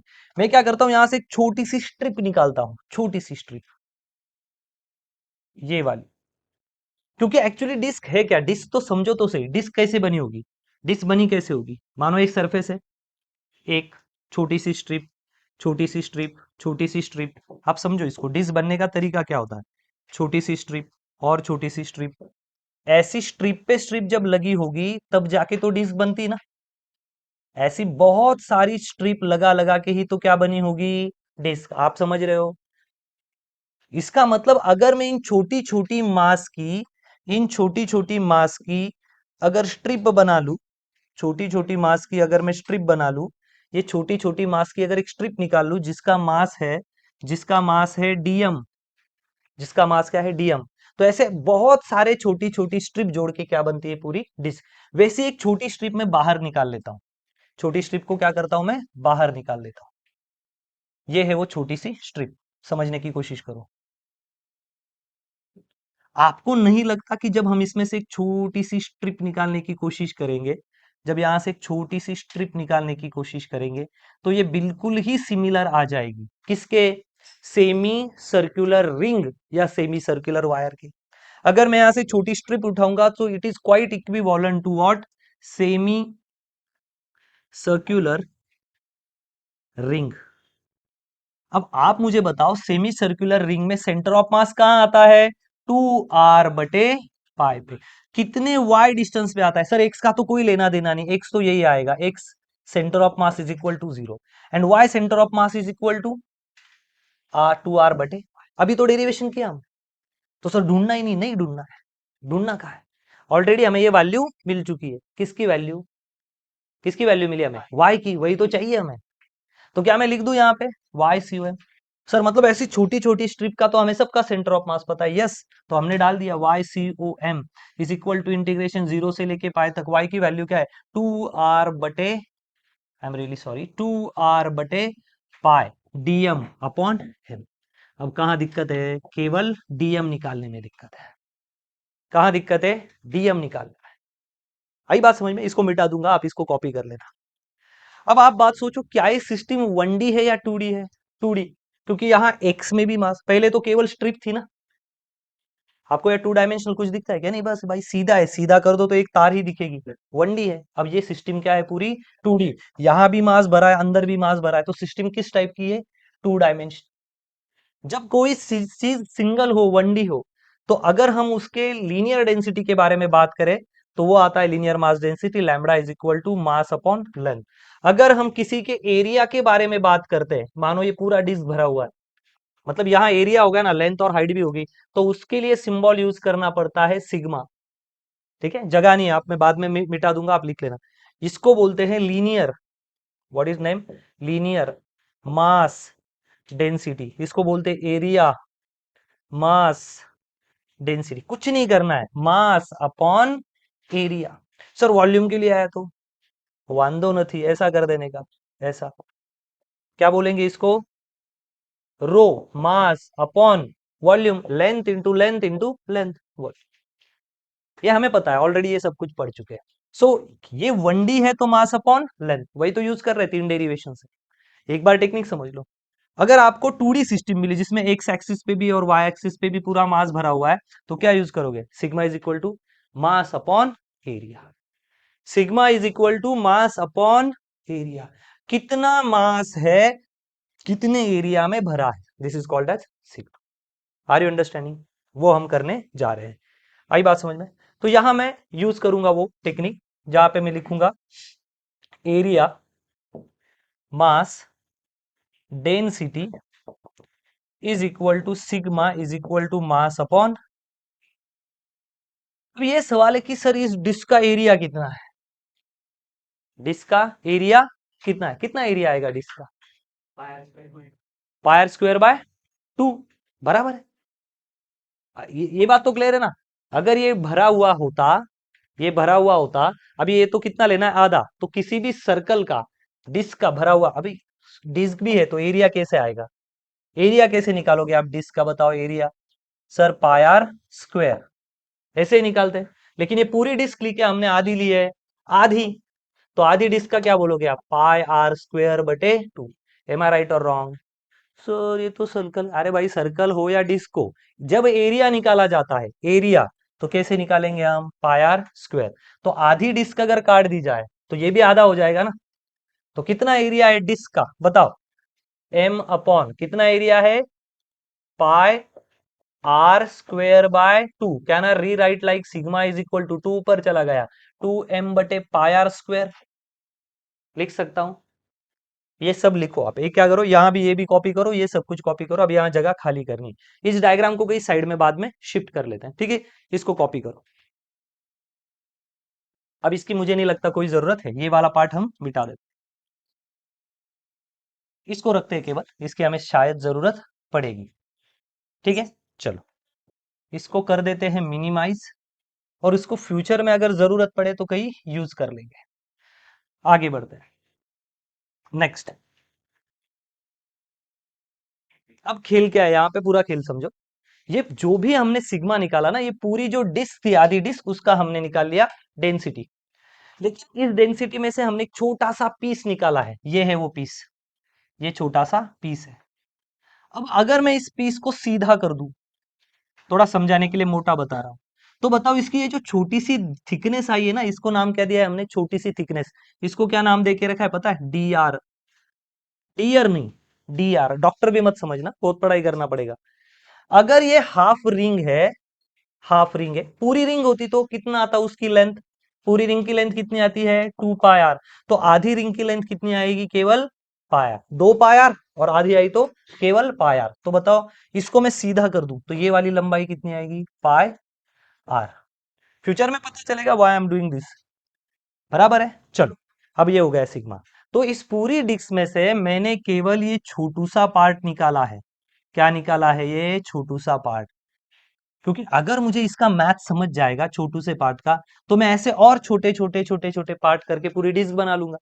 चलो इसके ऊपर बात करते हैं। तो अगर ये छोटू सा जो पार्ट है, उसका मास कितना होगा, उसकी डेंसिटी निकालोगे। डेंसिटी इज इक्वल टू छोटू सा mass of this part upon छोटू सा एरिया। इसका छोटा सा मास, इस पूरे डिस्क का छोटा मास कितना है, डीएम, और उसका क्या डिवाइड करना पड़ेगा, एरिया। तो आप बताओ एरिया, ये डीए को उधर भेज दो, सिग्मा डीए, या रहने दो अभी 2 मिनट के लिए, सिग्मा डीएम अपॉन कितना एरिया है भाई। ये देखो ना, एरिया नहीं निकल रहा था, मैंने इसको सीधा कर दिया। बताओ इसका एरिया कितना है, बड़ा करके बता देता हूं। ये है डी आर, और ये कितना आया है, पाई आर। कितना आया है, पाई आर। तो आप मुझे बताओ, ये तो एक स्क्वायर की तरह दिख रहा है, एरिया क्या होता है, this side multiplied by this side. तो एरिया कितना बनेगा, पाई आर डी आर, पाई आर डी आर। अगर मैं इसको इधर मल्टीप्लाई कर दूं, ये मिटा रहा हूं, अगर इसको मल्टीप्लाई कर दूं तो डीएम की वैल्यू क्या आएगी, sigma pi R D R. ये मिल गया हमें डीएम की वैल्यू, जिसके लिए हम तरस रहे थे। वाई तो ऑलरेडी आ गया, डीएम नहीं मिल रहा था, तो डीएम के लिए इतना कांड करना पड़ा, अब जाके डीएम मिला। Now put the values. अब चलो वैल्यू पुट करते हैं। चलो y C O M is equal to, कहां से कहां, 0 से लेके पाई तक, 2 आर बटे पाई। डीएम ની વેલ્યુ શું છે, sigma pi R D R. ये जो छोटा आर है ना, मैंने बड़ा कर दिया यहां पे, ठीक है, okay. Divided by m, divided by m. Answer क्या आने वाला है, 4r/3 पाई। चलो y C O m, are you understanding, 2r बटे पाई एज इट इज। इसकी वैल्यू कितनी है, यही तो फॉर्मूला लगाया हमने, ठीक है। लेकिन पूरे डिस्क का नहीं, छोटू से इसका, छोटू से इसकी थिकनेस डी आर, उसकी लेंथ कितनी आई, पाई आर। तो हमने छोटा मास अपॉन छोटा एरिया। तो बताओ इसने से छोटी सी चीज का एरिया कितना आया, pi r multiplied by d r. तो वो लिख दिया इधर, इसको भेज दिया, ये आया डीएम का वैल्यू। सर क्यों ऐसा किया, क्योंकि अरे भाई यहां आ रही है वैल्यू आर के टर्म में, और उसको इंटीग्रेट डीएम में कैसे करूं। अगर अंदर आर है तो इंटीग्रेशन के लिए भी क्या चाहिए मुझे, आर। अगर अंदर एक्स है तो विथ रिस्पेक्ट टू क्या लूंगा, एक्स। तो अगर अंदर आर आएगा तो यहाँ डीएम की जगह पे क्या वैल्यू लानी पड़ेगी, आर। चलो जो जो आर वाली चीजें ना वही रखो, बाकी कूड़ा कचरा फेंक दो बाहर। ये पाई पाई तो मर गया, ये बहुत मजा आता है मुझे ऐसे करने में, क्योंकि ये ना टेंशन को रिलीज करता है। वाई सी ओ एम क्या बाहर निकल जाएगा, सर 2 कांस्टेंट है, सिग्मा कांस्टेंट है, क्या बचा अंदर, आर बचा। आर और आर, आर स्क्वेयर, 0 से लेके पाई तक आर स्क्वेयर डी आर, और इधर क्या है नीचे, कैपिटल एम। वाई सी ओ एम 2, सिग्मा की वैल्यू क्या है, ये छोटा सिग्मा या बड़ा, बड़ा सिग्मा, क्या है भाई सिग्मा की value, come on, 2m upon pi r square. ये दिख रहा है यहाँ पे, ऊपर लिखना पड़ेगा, यहाँ पे आएगा नहीं, यहाँ लिख देते हैं। चलो वाई सी ओ एम 2, सिग्मा की वैल्यू क्या है, सिग्मा की वैल्यू है 2m, ये देखो सिग्मा की value 2m upon pi r square, pi r square, और नीचे क्या बचा है यहाँ पे, और एक m। Are you understanding, 2 as it is, sigma की value 2m upon pi r square, 2m upon pi r square, और ये नीचे का जो m है वो दे दिया, m से m मर भी गया, इंटीग्रेशन ऑफ कहां से कहां तक, अरे हो गया ना, लिखा ना, इंटीग्रेशन ऑफ 0 से लेके पाई तक, आर स्क्वायर का इंटीग्रेशन क्या आएगा, आर क्यूब बटे 3। क्या लिख दिया, आर क्यूब बटे 3, कहां से कहां तक, 0 से लेके पाई तक। ठीक है कोई बात नहीं, करते हैं। कुछ गलत हो रहा है, गलत हो रहा है, इंटीग्रेशन का जो लिया है हमने वो गलत है। 0 से लेके पाई तक नहीं, यहां से छोटे छोटे काटेंगे ना हम। यहां से क्या काटने वाले? छोटे छोटे। 0 से लेके कहां तक? रेडियस आर तक। ऐसे डिस्क काटने वाले हम। कहां से डिस्क काटने वाले हैं? यहां से काटना स्टार्ट करेंगे ना, छोटी छोटी डिस्क, ऐसी ऐसी छोटी छोटी स्ट्रिप निकालेंगे। यहां से काटे तो कहां तक काटोगे ऐसा? यहां तक। तो ये वाला डिस्टेंस कितना है? ये वाला डिस्टेंस कितना है? आर। तो यहां से कहां तक लेना चाहिए था मुझे? 0 से लेके आर। कहां से लेना चाहिए था? 0 से लेके आर तक। और मैंने प्रॉब्लम में क्या लिखवा दिया है यहाँ पे? 0 से लेके पाए। तो प्लीज उसको चेंज कर दो, 0 से लेके आर तक। गलती दिमाग में आई? मैंने कंसीडर क्या किया? यहां से लेके यहां तक, लेकिन ये 1D नहीं है, ये क्या है? 2D। तो प्लीज उतना चेंज कर दो।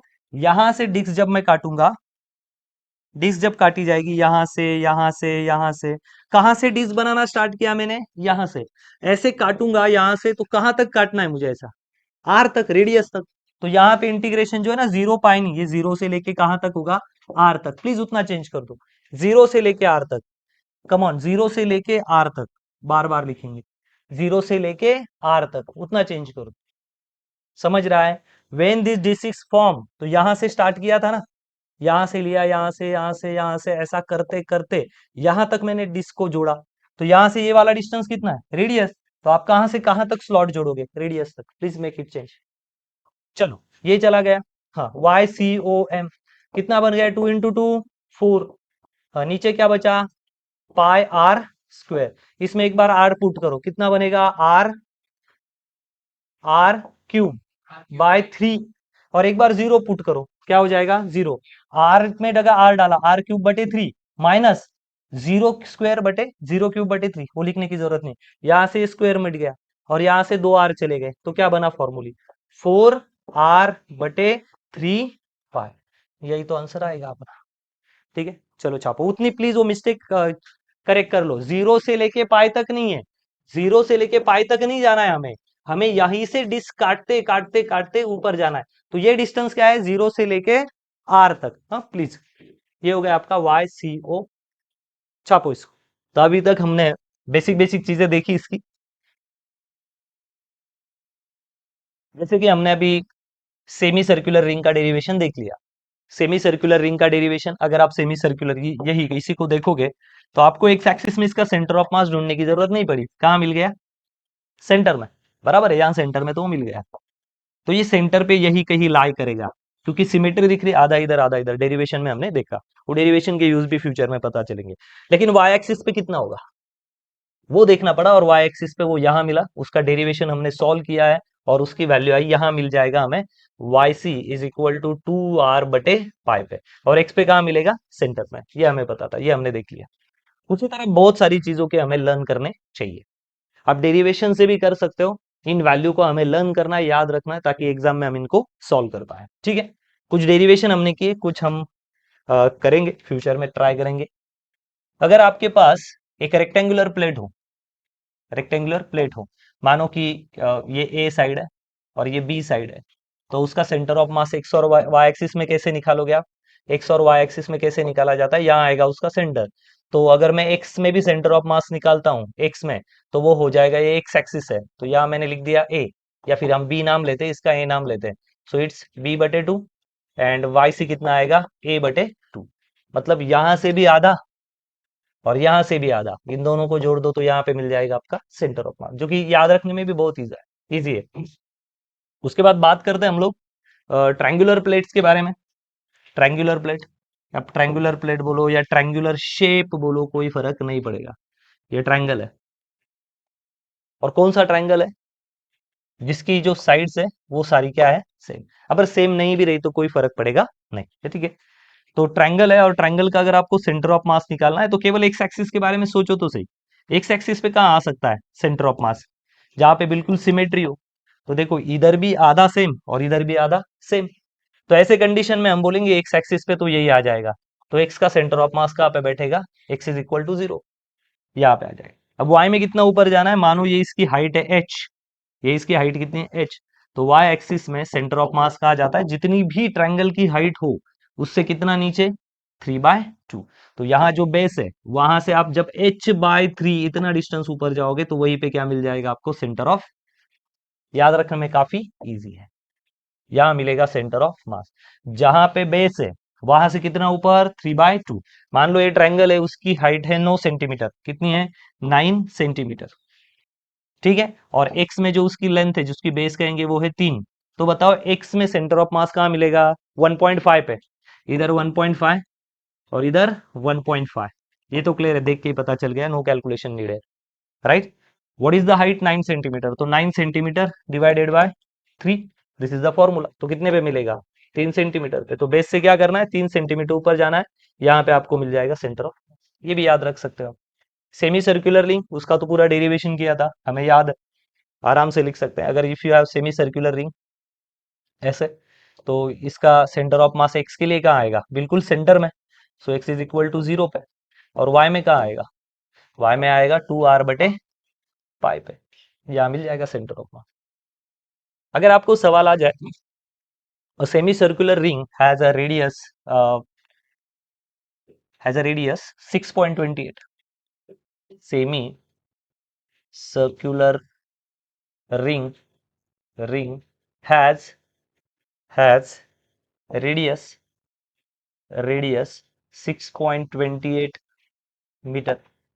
एक सेमी सर्कुलर रिंग है, क्वेश्चन ले रहे हैं हम लोग, सेमी सर्कुलर रिंग है जिसकी रेडियस कितने, 6.28 metre, 28 metre. Find find its centre of mass, ये सवाल आ जाए तो बस सिंपल है। तो रिंग, अगर कोई सेमी सर्कुलर वायर है, और सेमी सर्कुलर रिंग बोलो, वायर बोलो, जो भी बोलना है, हैज रेडियस 6.2, तो फॉर्मूला क्या है, सेंटर ऑफ मास का। तो ये वायर निकाली, एक्स पे तो क्या आएगा, 0 0। हो सकता है वो पूछे उसके एक्स और वाई के कोऑर्डिनेट्स बताओ सेंटर ऑफ मास के, तो एक्स का कोऑर्डिनेट क्या है, 0। वाई का आएगा, क्या फॉर्मूला है, वाई सेंटर ऑफ मास का 2r/पाई। तो ये 2r, रेडियस कितनी है, 6.28, और पाई कितना है, पाई की वैल्यू 3.14 लिख दे क्या, चल जाएगा। तो ये कितना हो जाएगा, 2 जा, बराबर। तो कितना बन जाएगा, वाई सी 4। तो भाई बेस से कितना ऊपर जाओ और 4 सेंटीमीटर, सॉरी मीटर, 4 मीटर चले जाओ, यहाँ पे मिल जाएगा सेंटर ऑफ मास। ऐसे न्यूमेरिकल आ सकते हैं आपको, ऐसे न्यूमेरिकल आ सकते हैं। तो याद रखना, सेमी सर्कुलर रिंग का क्या है, 2r/पाई। सेमी सर्कुलर डिस्क, डिस्क का भी हमने देख लिया, डिस्क का भी हमने पूरा डेरिवेशन किया है, डिस्क का डेरिवेशन हमारे पास है, तो ये भी कर सकते हो। डिस्क मतलब क्या होता है, हरा भरा, मतलब बीच में से खाली नहीं भाई, मास ही मास भरा पड़ा है, ठीक है। तो एक्स में तो कोई गलती नहीं है, एक्स में तो बिल्कुल एक्स इज इक्वल टू 0 पे आएगा, और यहाँ कहीं ऊपर होगा। अब इसमें मास भरा हुआ है, और उसका क्या वैल्यू निकाला था हमने, 4r/3 पाई। ये डेरिवेशन कर चुके हैं हम, वाई सी कहाँ पे बैठेगा, 4r/3 pi.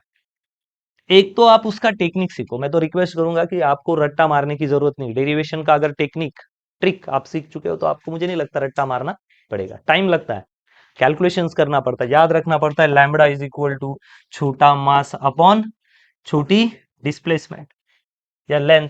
Original formula, lambda is equal to mass पर unit length, this is called as linear mass density. अब इसमें हमने लीनियर मास नहीं यूज किया था, हमने यूज किया था सिग्मा मास अपॉन, बोलो, एरिया। और एरिया कितना आता है बताओ इन लोगों का, एरिया कितना आता है, एरिया आता है मास, और एरिया कितना है, पायार स्क्वायर, लेकिन ये आधा है, तो पायार² 2 कहाँ शिफ्ट हो गया था, ऊपर। याद करो, ये सारी चीजें हुई है अभी अभी हमारी। क्या है फॉर्मूला इसका, अगर डिस्क लो, आधी लो, तो कितना आ जाता है, 4r/2 पाई के बराबर, अपॉन 3 पाई के बराबर, आई एम सॉरी, 3 पाई के बराबर। याद रखना है इसको भी, ये सारी चीजें हैं। तो इसका तो आ गया हाफ हाफ पे, इसका आ गया ट्रायंगल का, सेंटर में रहेगा एक्स पे, और वाई में रहेगा h/3 पे। अगर सेमी सर्कुलर रिंग है तो एक्स का तो सेंटर रहेगा, और वाई का आएगा आपका 2r/पाई पे। अगर डिस्क रही तो 4r/3 पाई पे। अगर हेमिस्पेरिकल ये रहा, शेल रहा, हेमिस्पेरिकल मतलब ये रिंग्स थी, 1D थी। अब यहाँ पे क्या थी, ये 3D स्ट्रक्चर हो गया, मतलब मानो कि नींबू को काटा है, नींबू को क्या कर दिया है, काटा है, ऐसे दिख रहा है, मतलब नीचे क्या है, एरिया। अगर सेमी सर्कुलर शेल रहेगा, सॉरी हेमिस्पेरिकल शेल रहेगा, तो याद रखना है एक्स तो सेंटर में ही बनेगा, एक्स में क्या बनेगा, सेंटर बनेगा। और y में कितना ऊपर जाना है, y में ऊपर जाना है हमें केवल r/2 पे। याद रखने में भी सिंपल है, r/2। x में क्या आएगा सेंटर ऑफ मास, 0 पे। आई बात समझ में, एकदम चिंदी है। आई बात समझ में, हेमिस्फेरिकल शेल। आई बात समझ में। अगर हम इसी को सॉलिड हेमिस्फेयर ले तो, सॉलिड हेमिस्फेयर अंदर से पूरा भरा हुआ, हॉलो नहीं है ये, डोम टाइप हुआ, डोम शेप।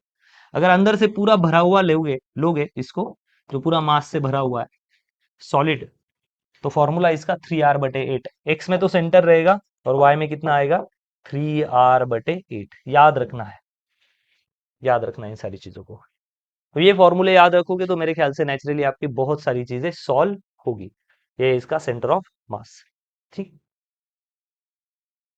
तो स्क्वायर का सेंटर में आएगा, इधर से आप ट्रायंगल, एक्स का सेंटर रहेगा और वाई का आएगा h/3, इसका आएगा 2r/पाई, इसका आएगा 4r/3 पाई। हेमिस्फेरिकल शेल है, अंदर से खोखला है तो r/2। अगर आप सॉलिड हेमिस्फेयर की बात करोगे, जो पूरा भरा हुआ है लड्डू की तरह आधा काट दिया, तो यहाँ आएगा 3r/8। एक्स में तो आएगा 0 पे ही। तो ये सारी चीजें आप याद रखोगे तो हमारे प्रॉब्लम सॉल्व। उसके बाद सर्कुलर कोन के बारे में बात करते हैं। एक सॉलिड है और एक हॉलो है। पहले हम हॉलो स्फेयर को देखेंगे। हॉलो स्फेयर को आप साइड से देखोगे, जैसे कि हम बर्थडे को वो टोपी पहनते, देखो जब बर्थडे होता है किसी बबड़े का, छोटा बेबी, है ना, तो ये ऐसी कैप पहनाते हैं उसको, बर्थडे कैप। तो बर्थडे कैप को अगर आपने निकाला, या मानो आप आइसक्रीम खा रहे हो और आइसक्रीम का जो एम्प्टी कोन होता है उसको निकालोगे, साइड से देखोगे तो it seems like a triangle. अब इसका सेंटर ऑफ मास एक्स में पूछोगे तो कहाँ मिलेगा, सेंटर में। और वाई कितने पे लोगे, वाई पे लेना है यहाँ पे भी h/3 पे। कहाँ लेना है, h/3 पे। मतलब ट्रायंगल का और हॉलो सर्कुलर कोन का क्या आएगा, सेम। तो रट्टा मारने की जरूरत। सॉलिड में थोड़ा सा आपको याद रखना पड़ेगा। सॉलिड में फॉर्मूला सिंपल है। अब सॉलिड कैसे लेंगे, भरा हुआ ट्रायंगल, कैसे ले लेंगे इसको, ऐसे लेते हैं। ये पूरा भरा हुआ है, पूरा मटेरियल से भरा हुआ। अब इसका जो सेंटर है वो यहाँ कहीं आएगा, एक्स में तो फिक्स है, एक्स में बीच में आएगा, और वाई में क्या आएगा, h/4 में, h/।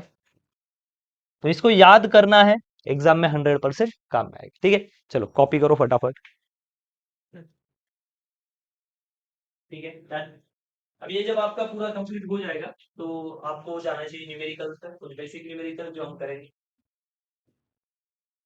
न्यूमेरिकल पे फिर। जब तक हम न्यूमेरिकल को टच नहीं करेंगे कॉन्फिडेंस लेवल बूस्ट होगा नहीं। लगभग सभी के सारे फॉर्मूले लर्न हो गए होंगे। पहला प्रॉब्लम लेते हैं, जो हमें moment of inertia, centre of mass, इन सारी चीजों पे मिक्स कुछ न्यूमेरिकल कैटेगरी के हैं। A closed cylinder tubes containing some water.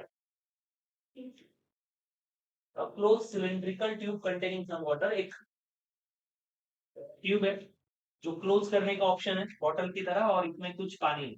ये मैंने कुछ पानी आपको बता दिया, ये कुछ पानी बराबर है। Not fill the entire tube, पूरी ट्यूब को मत भरना, आधी ही ट्यूब भरिए। मानो कि ये पानी की बोतल है, उसको आधी भर के रखिए। लाइज इन हॉरिजॉन्टल प्लेन, और कैसी लाई कर रही है, हॉरिजॉन्टल प्लेन में। तो अगर ये बॉटल को आप या ट्यूब को ऐसा रख देते हो तो पानी कैसे स्प्रेड हो जाएगा, ऐसे, और पूरा भरा नहीं तो आधा ही पानी उसमें।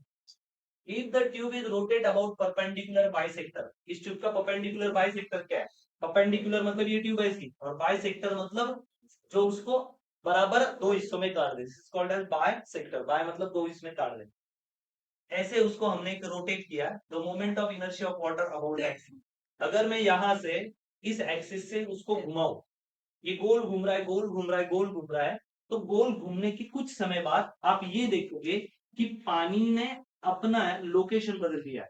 आधा पानी इधर चला गया है, इधर, ऐसा।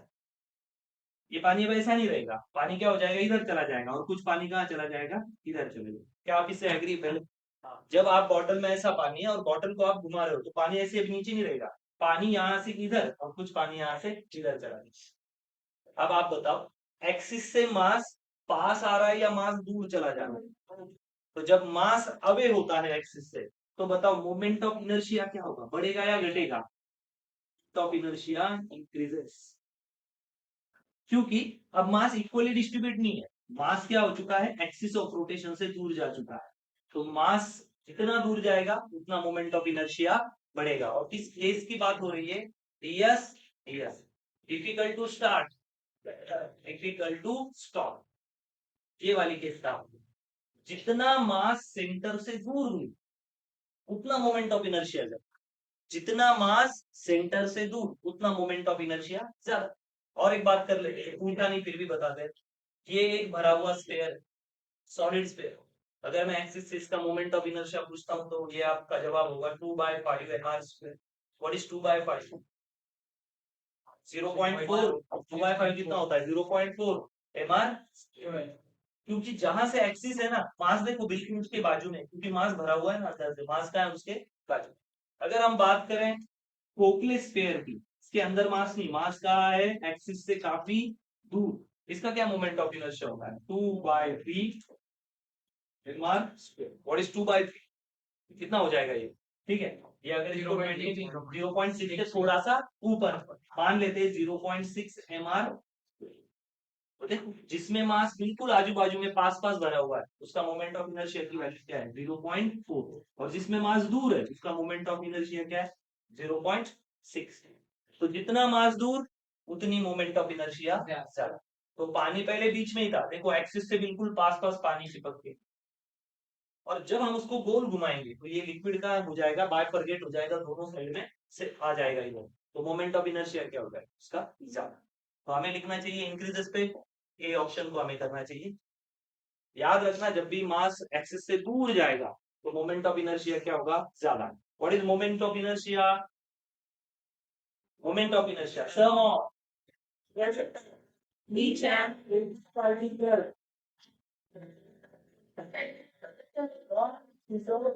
attention, ये moment of. What is moment of inertia? What is inertia? अपोज करना, गोल घूमते वक्त क्या करना? अपोज। हर चीज को जब आप रोटेट करने की कोशिश करते हो तो वो आपको क्या करती है? अपोज। उस अपोजिशन को क्या बोलते हैं हम? Moment of inertia. आई बात समझना? नेक्स्ट प्रॉब्लम की तरफ जाते हैं। तो एक चिन्ह लेवल का प्रॉब्लम था जो आपने सॉल्व कर दिया, तो ये ऑप्शन से खत्म जाएंगे। Next, the moment of inertia of uniform semicircular wire of mass m and radius r about a line perpendicular to the plane of wire through the center is, ठीक है। तो प्रॉब्लम इजी है, already मैंने semi circular वाला जो concept है ना अभी अभी सीखा है, तो आप ट्राई करो और 1 मिनट लो कि आपसे सॉल्व होता है या नहीं, एक बार देख लो फिर हम इसको सॉल्व करते हैं। 1 मिनट मैक्सिमम टाइम है आपके पास।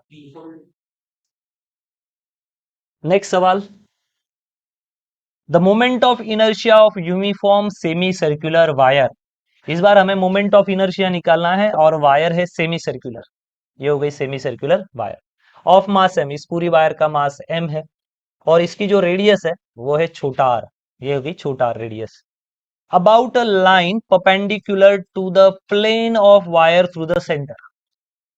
हम क्या करेंगे, यहां से एक एक्सिस बनाएंगे जो आपको जेड डायमेंशन में समझेगा नहीं, लेकिन अगर मैं इसी चीज की थोड़ी सी अलग डायग्राम निकाल दूं ऐसी इस तरह से, ये वो सेमी सर्कुलर स्ट्रक्चर है, ये रिंग है, मैं बताने बस समझाने के लिए बता रहा हूं, और एक्सिस कैसा होगा? ऐसा कुछ इस तरह,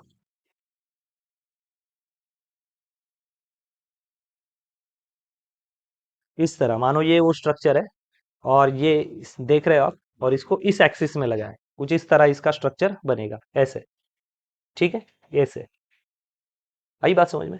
तो इस स्ट्रक्चर का हमें मोमेंट ऑफ इनर्शिया निकालना है और एक्सिस कहां से जा रहा है? यहां से। अब समझाने के लिए नाम के लिए यहां पे मैं एक्सिस निकाल देता हूं, वो एक्सिस उसी प्लेन को परपेंडिकुलर है जहां पे वो डिस्क है ना, उसी को क्या है? परपेंडिकुलर है ऐसा। और पूछा है यहां से मोमेंट ऑफ इनर्शिया आपको निकाल के बताना है। सबसे पहली बात कि ये एक 1D ऑब्जेक्ट है, जब एक रिंग लेते हैं तो ये कितना है? 1D ऑब्जेक्ट है, और 1D है मतलब ये लीनियर होगा और इसकी डेंसिटी भी क्या आएगी? लीनियर। तो लीनियर मास डेंसिटी आती है मास अपॉन लेंथ, ये भी हम सर्कुलर जो सेंटर ऑफ मास निकाला था उसके डेरिवेशन में देख चुके हैं। तो मास डेंसिटी क्या होगी इसकी? मास अपॉन टोटल मास, सारी रिंग का मास और उसकी टोटल लेंथ। कितनी होती है टोटल लेंथ? अगर हम एक सर्कल ले तो सर्कल की जो टोटल लेंथ आती है वो होती है 2πr के बराबर, तो आधी रिंग लेंगे तो वो आएगी πr के बराबर, ठीक है। तो इसको मिटा देते हैं, और मास जो टोटल लेंथ पूछी गई है उसके नीचे हम ये भी लिख सकते हैं mass upon pi r. Total length कितनी? यहां से यहां तक पाई आर, और ये जो एंगल वाइज देखा जाए तो 0 से स्टार्ट होता है और कहां तक जाता है? पाई तक, ठीक है।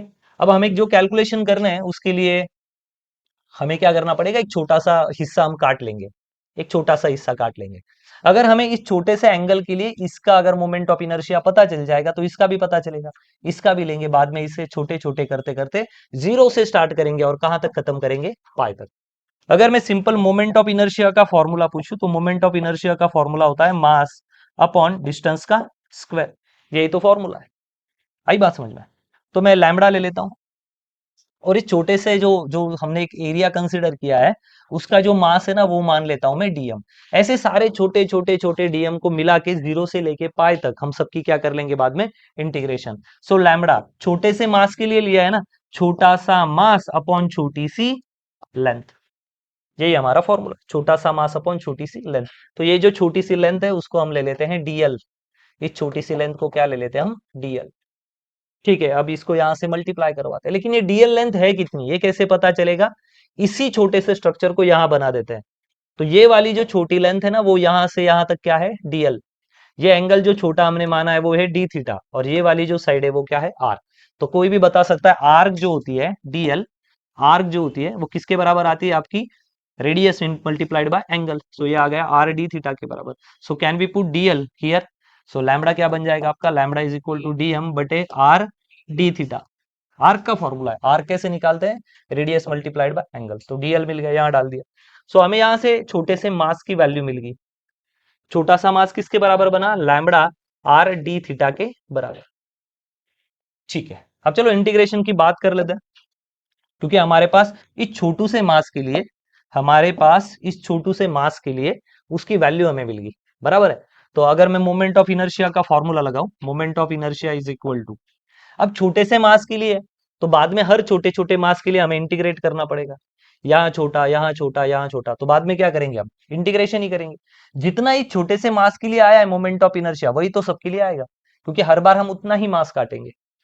तो कहां से कहां तक करना है, ये जीरो से लेके कहां तक जाएंगे, पाई तक, क्योंकि हमें मोमेंट ऑफ इनर्शिया इस स्लॉट का नहीं चाहिए, पूरी रिंग का चाहिए। ओके, क्या होता है उसका फॉर्मूला, छोटा मास और डिस्टेंस का स्क्वायर। आई बात समझ में? तो पुट कर देते हैं छोटे से मास के लिए, ये एम आई है मोमेंट ऑफ इनर्शिया, जीरो से लेके पाई तक मास की वैल्यू क्या है, लैम्बडा आर डी थीटा, और आर की वैल्यू है आर स्क्वायर। ठीक है, इसको निकाल देते हैं, अभी इसकी हमें कोई जरूरत नहीं है। यहाँ पे मैं क्या करता हूँ, ये आर और ये आर, ये क्या हो गया, आर क्यूब। तो इसको हम बाहर निकाल देते हैं, आर क्यूब। और ये लैम्बडा भी अंदर कांस्टेंट ही है, क्योंकि विथ रिस्पेक्ट टू इंटीग्रेशन क्या होने वाला है, थीटा। तो अंदर कौन सी टर्म रहेगी, केवल और केवल थीटा की। तो लैम्बडा भी थीटा नहीं है और आर क्यूब भी थीटा नहीं, बाहर निकाल दिया। तो ये आ गया लैम्बडा आर क्यूब, और अंदर क्या रह गया, केवल अपना जीरो से पाई तक डी थीटा। आई बात समझ में? अब लैम्बडा की जो वैल्यू है वो हम डाल देते हैं। What is the value of lambda, mass upon pi r. तो लैम्बडा की वैल्यू वहां डाल दी हमने, मास अपॉन पाई आर। और ये क्या पड़ा है यहाँ पे, r cube. Are you understanding, r cube as it is. और लैम्बडा की वैल्यू क्या है, एम अपॉन पाई आर, जो यहाँ निकाल के हमने रखी। जब हम इंटीग्रेशन करेंगे डी थीटा का तो क्या आएगा, theta. Integration of D theta क्या आएगा। ऐसे आपने छोटे एंगल लिए, छोटा एंगल है ना, छोटा angle 1 degree 2 degree 3 degree 4 degree 5, ऐसे करते 90 डिग्री 91, कहां तक जाएगा, 180 तक। तो कहां तक जाएगा ये सारे छोटे छोटे एंगल को जोड़ोगे कहां से कहां तक, जीरो से लेके पाई तक। तो कौन सा एंगल बड़े, बड़ा एंगल। तो एक बार थीटा इसमें पाई डाल दो, माइनस एक बार जीरो डाल दो, देखो क्या आता है, एम अपॉन ये आर से लेके ये मर गया, यहाँ तो आया स्क्वायर, तो ऊपर बचा एम आर स्क्वायर, नीचे बचा पाई। एक बार पाई डाला यहाँ पे, पाई माइनस एक बार क्या डाला, जीरो। तो जीरो की तो कोई वैल्यू है ही नहीं, तो पाई से पाई मर गया। तो हमारा मोमेंट ऑफ इनर्शिया कितना आया, केवल यहाँ पे moment of inertia m r square. तो ये आ गया हमारा आंसर। तो कहाँ टिक करेंगे हम, ऑप्शन नंबर ए के साथ, ये है हमारा आंसर। ठीक, छापो, डन। आगे बढ़ता है, next problem. Let I one, next करता है ये वाला। Let I one and I two be the moment of inertia of two bodies of identical geometric shape. The first is made up of, the first is made up of aluminium and second is made up of iron. तो कोई एक body है और दोनों की shape बिल्कुल same है। तो मान लेते कोई शेप मान लेते हम, ये एक रैंडमली शेप है, और बिल्कुल दूसरी भी बॉडी ऐसे ही शेप की है। ठीक है, ऐसी कोई शेप है, दोनों के शेप वगैरह सेम है। ठीक है, लेकिन ये बॉडी एल्यूमिनियम से बनी है। अल्लू अल्लू अर्जुन ने एल्यूमिनियम है ना, वो अलग। और ये बनी है आयन से। अब आपको एक जनरल नॉलेज होना चाहिए, मोमेंट ऑफ इनर्शिया का फॉर्मूला जो पूरी दुनिया को नहीं आता, केवल साइंस के स्टूडेंट को ही आता है, वो होता है mr²। So moment of inertia is depend on the mass. जितना मास एक्सिस से दूर उतना मोमेंट ऑफ इनर्शिया ज्यादा, जितना मास एक्सिस के पास उतना मोमेंट ऑफ इनर्शिया कम। ठीक है, अब एल्यूमिनियम का और आयन का अगर हम सेम पीस लेंगे और दोनों का वजन करवाएंगे, क्या यहां मास के बारे में बोला है सेम मास? नहीं, आइडेंटिकल शेप, दोनों के शेप सेम है। लेकिन याद रखना, एल्यूमिनियम का अगर हम पीस लेंगे, आयन का पीस लेंगे सेम साइज का, तो याद रखना आयन का वजन जो है मास, वो क्या आएगा? ज्यादा। वाई? क्योंकि एल्यूमिनियम वजन में क्या होता है? हल्का। अब कोई भी चीज हल्की क्या रहेगी? What is density? डेंसिटी क्या होती है? मास अपॉन वॉल्यूम। वॉल्यूम मतलब ये आकार, उसका 3D है पूरा। तो आकार मतलब एरिया, और एरिया केवल लेंथ इंटू लेंथ नहीं, पूरा 3D ऑब्जेक्ट है ये। ऐसा मैं उसके 3D साइड बता देता हूँ। ये देखो, मतलब लेंथ है, विड्थ है और हाइट भी, सब कुछ है उसको। डेंसिटी मतलब किसकी डेंसिटी? डेंसिटी को हम सिंपल भाषा में हिंदी में लिख लेंगे गर्दी। यहाँ पे आयन में है ना, एटम कूट कूट के भरे होते हैं, एकदम फुल चिपक चिपक के, फुल वजन आता है उनका। ये मानो मुंबई के लोकल की तरह है, फुल गर्दी यहाँ पे। आई बात समझ में? और यहाँ जो एल्यूमिनियम का किस्सा है ना, एल्यूमिनियम में भाई एटम की बहुत कमी है, मतलब है तो अच्छे खासे, लेकिन एज कंपेयर टू आयन इनमें एटम की गर्दी होती नहीं है। तो इसका वजन क्या आता है? वेट। इसका मास कितना होगा भाई? कम होगा। तो जिसका मास ज्यादा उसका मोमेंट ऑफ इनर्शिया ज्यादा। एल्यूमिनियम वजन में बहुत हल्के होता है और आयन वजन में हेवी होता है, तो यहाँ पे मास ज्यादा है। बाकी तो सारे क्राइटेरिया सेम है, शेप वगैरह सेम है, और इसका मास कम है, तो मास कम, इनर्शिया कम। तो ये इसका इनर्शिया लेते हैं I1, इसका इनर्शिया मानते हैं I2। तो I1 से I2 क्या होगा? ज्यादा। ज्यादा मास, ज्यादा इनर्शिया। जैसे इंसानों के पास होता है, मानो एक एक बंदा है जिसका नाम है चंगू, और उसका एक भाई है मंगू। चेंगू, मैंगू। अब मानो कि मंगू के पास बहुत पैसा है, बहुत पैसा है, और इसके पास कम पैसा है। तो बताओ ज्यादा मौज मस्ती कौन करेगा? ज्यादा पैसा, ज्यादा मस्ती। मिस्त्री नहीं, क्या लिख दिया मैंने? मस्ती। ये कारागिर बना, इसको कारागिर नहीं। ज्यादा पैसा ज्यादा मस्ती, ज्यादा कम पैसा कम मस्ती, कम मस्ती। ठीक है, अभी मराठी लिखने को बोल सकते हैं। बस ऐसा ही होता है, अगर आपके पास कम पैसा है तो आप कम इंजॉयमेंट करोगे, और ज्यादा पैसा होगा तो आप ज्यादा इंजॉयमेंट कर पाओगे। उसी तरह ज्यादा मास, ज्यादा moment of inertia, come mass, come moment of inertia. ज्यादा नॉलेज, ज्यादा सैलरी। ज्यादा सैलरी मतलब ज्यादा पैसा, ज्यादा पतला पैसा मतलब अच्छी बीवी।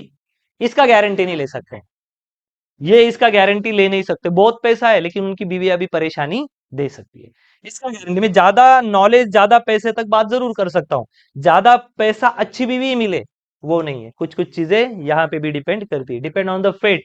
आपका नसीब जैसा होगा वह। हमारा सवाल सॉल्व होगा, इससे हमें मतलब है। आप हाथ आगे मत बढ़ाना, सर नसीब देखो, चांगली बाइको भेटेल का, वो आपका नसीब है। आप चांगले हो तो सब चांगला ही मिलेगा आपको। आगे बात समझ में? तो ए ऑप्शन के साथ हमें जाना चाहिए। करो कॉपी इसको, बीवी के बारे में मत सोचो। बढ़ते नेक्स्ट। चलो आगे, चिंदी प्रॉब्लम था। नेक्स्ट, एक प्यारा प्रॉब्लम है जो बिल्कुल दिखने में प्यारा तो नहीं लग रहा है, ठीक है कोई बात नहीं। A body having its centre of mass at the origin of three particles. A body having its centre of mass at the origin, A origin मान लेते हैं, और एक बॉडी का सेंटर ऑफ मास यहाँ है, has three of its particle at. तो ये कोई रैंडमली बॉडी मान लेते हैं हम, और उसके तीन पार्टिकल कुछ ऐसी लोकेशन पे है। उन्होंने कहा एक पार्टिकल है यहाँ, वो है α00।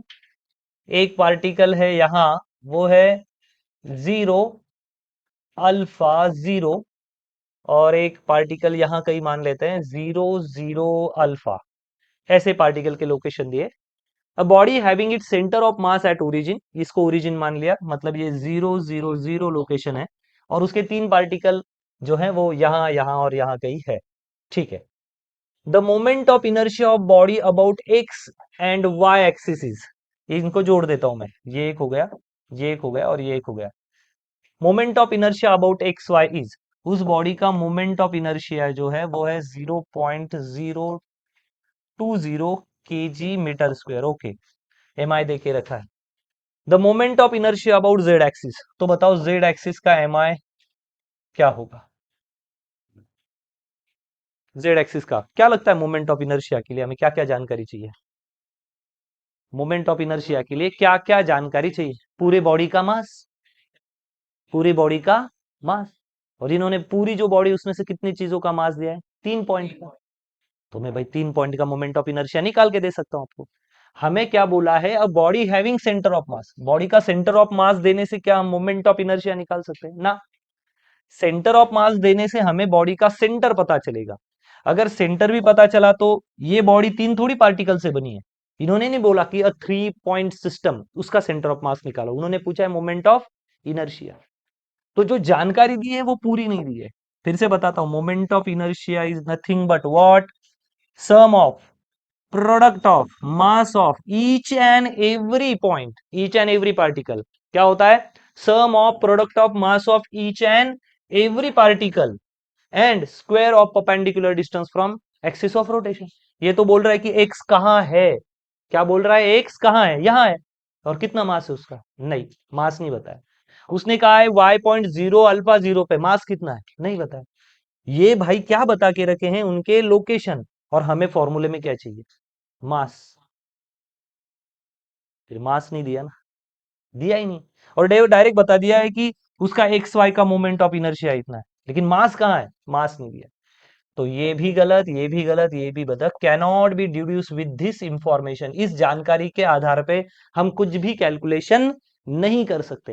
भाई कुछ पार्टिकल का तो मास दो। इन्होंने एक भी चीज का मास नहीं दिया। क्या देके रखा है? Direct moment of inertia. कहां देके रखा है? एक्स और वाई का।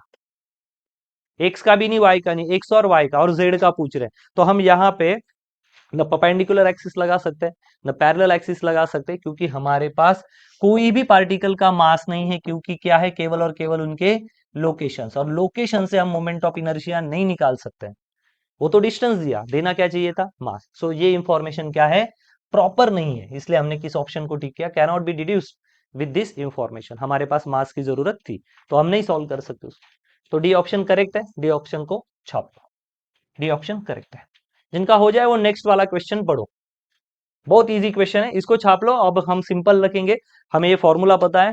For calculation of moment of inertia we require the mass of each and every particle and perpendicular distance, square of perpendicular distance from axis of rotation. तो हमारे पास locations है, उनका डिस्टेंस भी नहीं बताया कि अल्फा मतलब कितना, वो भी नहीं बताया। चलो हम अल्फा ही मान लेते, लेकिन कोई भी पॉइंट का मास हमें बताया गया नहीं, तो हम नहीं निकाल सकते। तो इंफॉर्मेशन कम है, तो हम डी ऑप्शन के साथ जाते हैं। इसको छापो। तब तक नेक्स्ट वाला क्वेश्चन देखो। नेक्स्ट आगे वाले सवाल पे जाता है। सवाल बहुत ही प्यारा, मम्मी का दुलारा सवाल है। Uniform square plate has a small piece q of an irregular shape is remove and glued to the centre of plate, leaving the hole behind. एक बढ़िया सी, बहुत प्यारी, नटखट, हंसने वाली एक प्लेट थी। ऐसा कुछ नहीं था, ये नाम के लिए एड़ा बनाया हमें, उसके सेंटर ऑफ मास बता दिया, यहाँ पे लाई कर रहे हैं। यहां से एक होल किया गया और एक छोटा सा क्यू नाम का पीस निकाला गया। पीस का नाम भी क्यू है, मतलब कितना प्यार है उसमें, पीस को भी क्यू नाम दिया। शायद क्यों निकाला यही पता नहीं, इसलिए क्यू नाम का पीस है। और इसी प्लेट में फिर से उस पीस को, जहां सेंटर है ना, वहां पे उस पीस को क्या कर दिया गया? चिपका दिया गया। ये देखो ऐसा पीस निकाला है और यहाँ पे उसको चिपका दिया गया। लेकिन इसको यहां चिपकाया और यहाँ क्या छोड़ दिया उन्होंने? एक होल।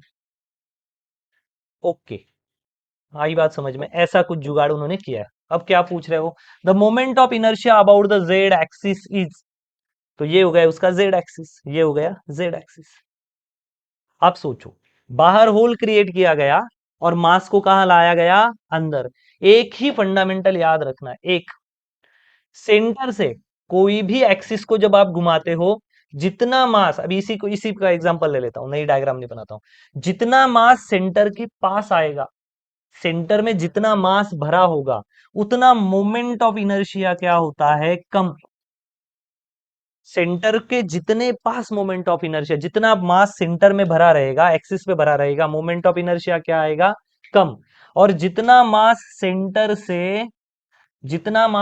से दूर जाएगा, दूर, उतना मोमेंट ऑफ इनर्शिया क्या होगा, ज्यादा। जितना मास दूर दूर, मोमेंट ऑफ इनर्शिया ज्यादा ज्यादा। जितना मास पास पास एक्सिस के, मोमेंट ऑफ इनर्शिया कम कम। उसके लिए फिर से एक एग्जांपल दोहरा देता हूं मैं।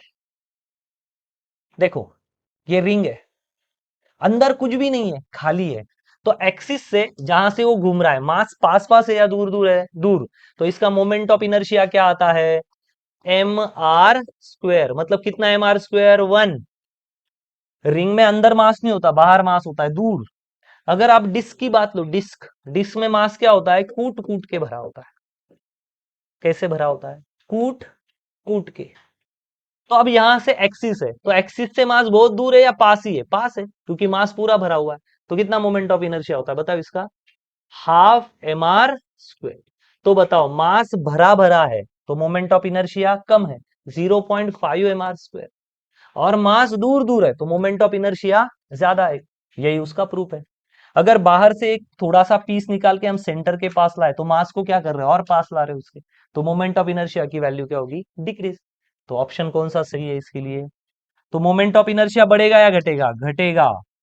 Option number B, it decreases. छापो, कोई भी चीज का मास जितना सेंटर के पास होगा, मोमेंट ऑफ इनर्शिया की वैल्यू घट जाएगी। जितना मास दूर भेजोगे, उतना उसकी मोमेंट ऑफ इनर्शिया की वैल्यू क्या होगी, बढ़ेगी। मोमेंट ऑफ इनर्शिया ज्यादा, तो वो सिचुएशन कैसी होती है हमारी, ds ds, difficult to start, difficult to stop. इसी एक केस पे याद रखना है, जो ट्रैक्टर के टायर होते हैं, जेसीबी पोकलैंड जो भी यूज करते हैं, तो आपको पता है ट्रैक्टर का पीछे का टायर क्या रखते हैं, बड़ा, क्योंकि सेंटर से मास दूर। तो तब जब हम ट्रैक्टर यूज करते हैं, तो ट्रैक्टर को हम हाईवे पे तो नहीं भगाते रेस लगा के, कहाँ भगाना होता है, खेतों में। खेतों में वो क्या करता है, मिट्टी को निकालता है जमीन बनाने के लिए अच्छे से, है ना। तो अगर यहाँ पे पत्थर आ जाए, कुछ भी चीज आ जाए, तो ट्रैक्टर रुकना चाहिए क्या, नहीं। Difficult to start but difficult to, कब ये, मतलब कुछ भी आ जाए रुकना नहीं चाहिए, डिफिकल्ट टू स्टॉप। और कब होगा ये, मोमेंट ऑफ इनर्शिया जब ज्यादा होगा। मोमेंट ऑफ इनर्शिया कब ज्यादा होता है, जब आप एक्सिस से उसके मास को कहा रखते हो, अवे फ्रॉम सेंटर, तब जाके मोमेंट ऑफ इनर्शिया ज्यादा। वो ज्यादा तो ds ds. Difficult to start, तो भाई 5.5 लाख का तो इंजन ही लगा होता है। बट डिफिकल्ट टू स्टॉप, मिट्टी आ जाए, पत्थर आ जाए, इंसान आ जाए, मोबाइल आ जाए, गेम आ जाए, कुछ भी आ जाए बीच में, सबको मार डालता है ये। आई बात समझ में। छप, नेक्स्ट, आगे बढ़ते हैं, नेक्स्ट वाला प्यारा सवाल।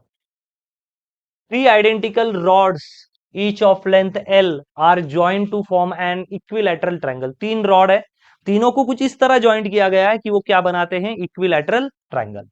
चलो, तो तीन रॉड लेते हैं। सस्ते वाले रॉड कहाँ मिलेंगे, सस्ते वाले रॉड शालीमार पे। शालीमार पे ये तीन रॉड ले लिए, ये तीन रॉड, और तीनों को ऐसा जोड़ा गया जैसे कि मानो वो एक इक्विलैटरल ट्रायंगल बना रहे हैं, जोड़ दिए। इट्स रेडियस ऑफ गायरेशन, क्या निकालना है उसका, radius of gyration. Its radius of gyration about an axis passing through a corner, passing through a corner, उसका रेडियस ऑफ गायरेशन निकालो, जबकि उसका एक्सिस कहां से पास हो रहा हो, एक कॉर्नर से। ये लो पास हो गया। And perpendicular to plane of triangle, और जहां पे ट्रायंगल है ना, वो उसको क्या होना चाहिए, परपेंडिकुलर। मेरे पास कोई अभी ट्रायंगल नहीं, नहीं तो मैं बताता। मतलब सिंपल क्या कहना है पता है क्या उनका, ये अगर ट्रायंगल है ना ऐसा, तो एक्सिस कैसे होना चाहिए उसको, परपेंडिकुलर। तो एक यहां पे, मानो ये एक्सिस है और यहां पे ऐसा ट्रायंगल लगा है, ये एक्सिस है और यहां क्या लगा है, ट्रायंगल। 2 मिनट दिखाना कोई बढ़िया वाला ट्रायंगल। ठीक है, ये वाला है ट्रायंगल, ये ट्रायंगल है, ये क्या है, ट्रायंगल। तो ट्रायंगल को क्या करते हैं हम, ऐसा लगा देते हैं, बिल्कुल ऐसा। देखो, तो ट्रायंगल का ये प्लेन है और एक्सिस उसके प्लेन को क्या है, परपेंडिकुलर। आई बात समझ में। और हर एक रॉड की जो लेंथ है, वो क्या मानी गई है यहाँ पे, एल। चलो, अब मैं एक एक चीज को निकाल निकाल के उसकी बात कर रहा हूं। अगर ये एक्सिस है, ये वाला, तो ये वाली जो लंबाई है वो भी क्या है, एल। ये वाली लंबाई क्या है, एल। ये वाली लंबाई क्या है, एल। तो ये वाली जो लेंथ है, नाम भी दे सकते हैं हम उसको, A, B, C. So A B वाला जो है उसके हिसाब से ये जो एक्सिस है कैसा लगा है उसको, ये वाली लेंथ, ये वाली लेंथ, और एक्सिस कैसा है उसको यहाँ पे। तो जब भी हम किसी रॉड को सेंटर से मोमेंट ऑफ इनर्शिया निकालते हैं तो क्या फॉर्मूला आता है, 1/12 ml²। और जब भी किसी रॉड को हम बाहर से साइड से उसका मोमेंट ऑफ इनर्शिया निकालते हैं तो क्या फॉर्मूला है, 1/3 ml²। आई बात समझ में। तो कुछ इसी तरह का तो सिनारियो यहाँ पे आ रहा है। तो हम चाहिए तो इसको नॉलेज के पॉइंट ऑफ व्यू लिख लेते हैं। ये डायग्राम समझ गए, ठीक है। हम देते हैं एसी डायग्राम, एसी डायग्राम यहाँ साइड में बना के रख देते हैं। और ये है इसका मोमेंट, ये है एक्सिस ऑफ रोटेशन। तो इसके लिए, इस रॉड के लिए, ये वाला जो रॉड है उसके लिए हम एक्सिस सेंटर में ले रहे हैं या साइड में ले रहे हैं, साइड में। तो इस केवल इस रॉड के लिए इस एक्सिस से अगर घुमाएंगे तो बताओ इस एक्सिस के लिए, इस रॉड के लिए कितना मोमेंट ऑफ इनर्शिया लेंगे हम, 1/3 ml²। समझ तो लो, ये वाली वो लाइन है ये, और एक्सिस क्या है यहाँ। तो हम सेंटर से घुमा रहे हैं या साइड से, साइड से। तो साइड से रॉड को घुमाएंगे तो मोमेंट ऑफ इनर्शिया क्या आएगा, 1/3। केवल इसके लिए सोचो, इस लाइन के लिए। ये भी तो बिल्कुल रॉड है, और रॉड को कहां से घुमा रहे हैं हम, साइड से। डायग्राम में ऐसा टेढ़ा लग रहा है तो वो सीधा ना ट्रायंगल, ऐसा ही घुमा रहे। इसके लिए भी क्या मोमेंट ऑफ इनर्शिया आएगा, 1/3 ml²। प्रॉब्लम सामने वाले का है। सामने वाला जो रॉड है वो जहां से घुमा रहे वहां से दूर है। क्या है ये, दूर। ठीक है, इस डायग्राम को मिटा देता हूं। तो सामने वाला रॉड समझ रहे हो, ट्रायंगल की ये साइड, फिर से बता रहा हूं, ट्रायंगल की ये साइड, ये वाली, और एक्सिस ऑफ रोटेशन का है यहां पे। तो मानो ये रॉड है, ये रॉड है। बताओ क्या आएगा moment of inertia. We are not rotating this rod by centre. If we rotate it, its moment of inertia would be what, 1/12 ml²। But in this case, we are rotating this rod from one end. And what is the moment of inertia of rod from one end? 1/3 ml². That's why I wrote here 1/3. Again, same case for this side also. This is another rod, whatever the name. We are not rotating from the middle of the rod. We are rotating from the one side or one end of the rod. So what is this moment of inertia? 1/3. But this is not problem. The problem is what? Middle वाला कहां से game करना है। अब middle वाले के पास जाते हैं। भाई ये मिडल वाला रॉड है, मिडल ऑफ ये, और कहां से उसका मोमेंट ऑफ कहां से निकालना है, यहां से। यहां से उसको घुमा रहे, भले यहां से दो उसको वेल्डिंग करके हमने लगा दिए। तो बताओ इसका यहां से घुमाया तो मोमेंट ऑफ इनर्शिया क्या आता है सेंटर से, 1/12 ml²। एक तो ये बात होगी। दूसरी बात, मानो ये पूरा रॉड एक मास है। पूरा रॉड क्या है, एक मास। पूरा रॉड क्या है, एक मास है। यहां पे बना देते हैं, पूरा रॉड एक मास है और उसको यहां से घुमाया जा रहा है। ये डिस्टेंस कितना है, आर। आर मान लो, ये डिस्टेंस आर है। ऐसे मान के नहीं होगा शायद, हमें कुछ थोड़ा दिमाग और अलग लगाना पड़ेगा। ये डिस्टेंस को कुछ और मान लेते हैं। यहाँ से ये रॉड को है ना मैं सिंपली ज्वाइन करवा देता हूँ। ये जो पुराने रॉड है तो बीच में वाले को थोड़ा बड़ा दिखा दिया, इन वालों को छोड़ा सिंपल। इसकी लेंथ कितनी है, एल, बराबर है, इसकी लेंथ एल है। अब ये एक बार तो सेंटर से घुमाया तो 1/12 आएगा, ये पता है। लेकिन अब यहां से एक्सिस से निकालने वाले हैं, ठीक है। ये एल है, ये भी एल है, और इसकी भी लंबाई कितनी है, एल है। इक्विलैटरल ट्रायंगल, इक्विलैटरल जो ट्रायंगल होते हैं, ये हमारा एक्सिस है, ये वाला, यहां से निकालने वाले। और ये जो लेंथ है वो एल है, ये वाली जो लेंथ है वो हमें निकालनी। ये लेंथ कितनी है, ये लेंथ कितनी एल है, और ये पूरी लेंथ कितनी है, एल। तो मुझे ये वाली लेंथ चाहिए, बीच में वाली, ये डैश डैश वाली लेंथ चाहिए। तो ये एल है, और इक्विलैटरल ट्रायंगल के जो इंटरनल एंगल होते हैं वो कितने डिग्री होते हैं, 60। ये लेंथ मुझे पता नहीं, एक्स नाम दे देता हूं।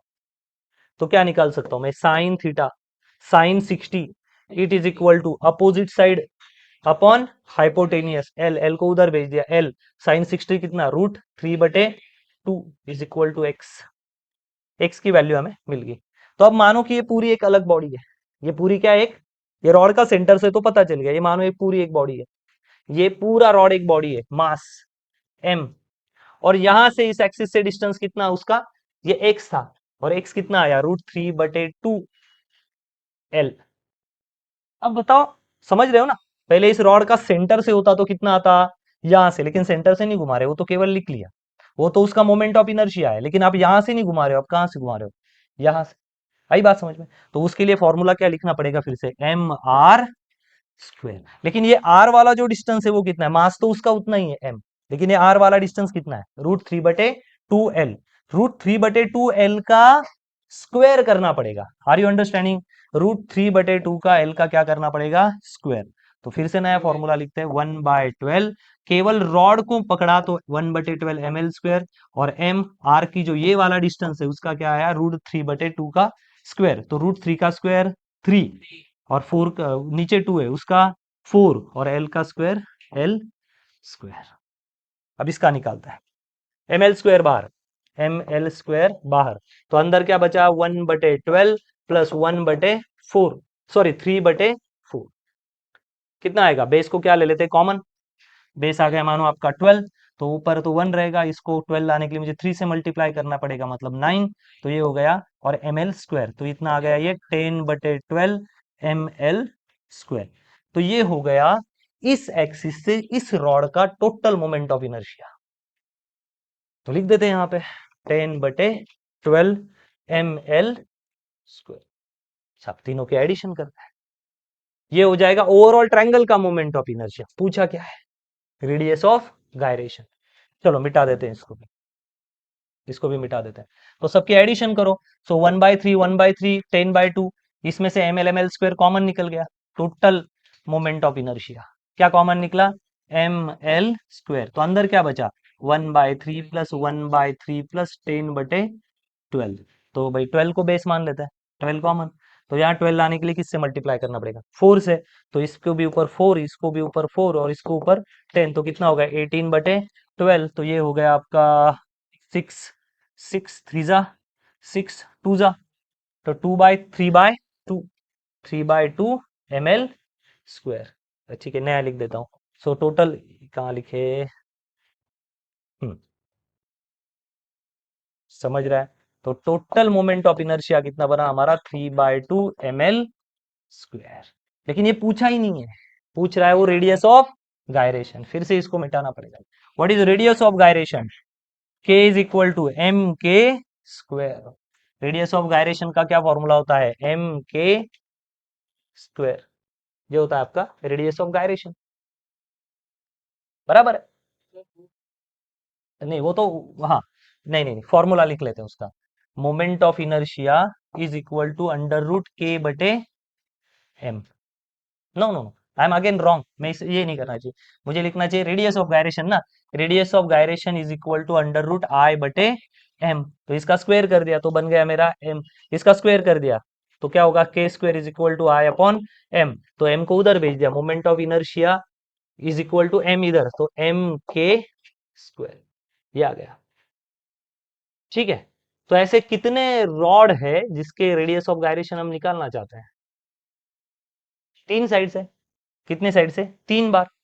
आई बात समझ में, रेडियस ऑफ गायरेशन केवल इसका इसका इसका नहीं, 3 रॉड है, तो मैं यहां से 3 से मल्टीप्लाई कर देता हूं, I is equal to 3mk²। लेकिन I की वैल्यू तो निकाल चुके हैं हम, 3/2, क्या निकाल चुके हैं, 3/2 mk²। अगर आपको लगा नहीं नहीं सर मैं डायरेक्ट शॉर्टकट करूंगा, अंडर रूट में ले लूंगा, ले लेना, लेकिन इस बार m से m नहीं काटना है। किससे डिवाइड करना है उसको, m से नहीं, 3m से डिवाइड करना है, क्योंकि कितने रॉड है, 3। वो भी मेथड बताता हूँ, एक बार ये कर लेते हैं। सो टोटल इनर्शिया कितना है हमारा, 3/2 ml², और इधर कितना आया, 3mk²। तो 3 मर गया, 3 मर गया, m मर गया, m मर गया, तो क्या बचा यहाँ पे, l²/2, और एक k², स्क्वायर निकाल दो, क्या बन जाएगा, k is equal to l/√2, l/√2। C option आएगा करेक्ट। ठोको।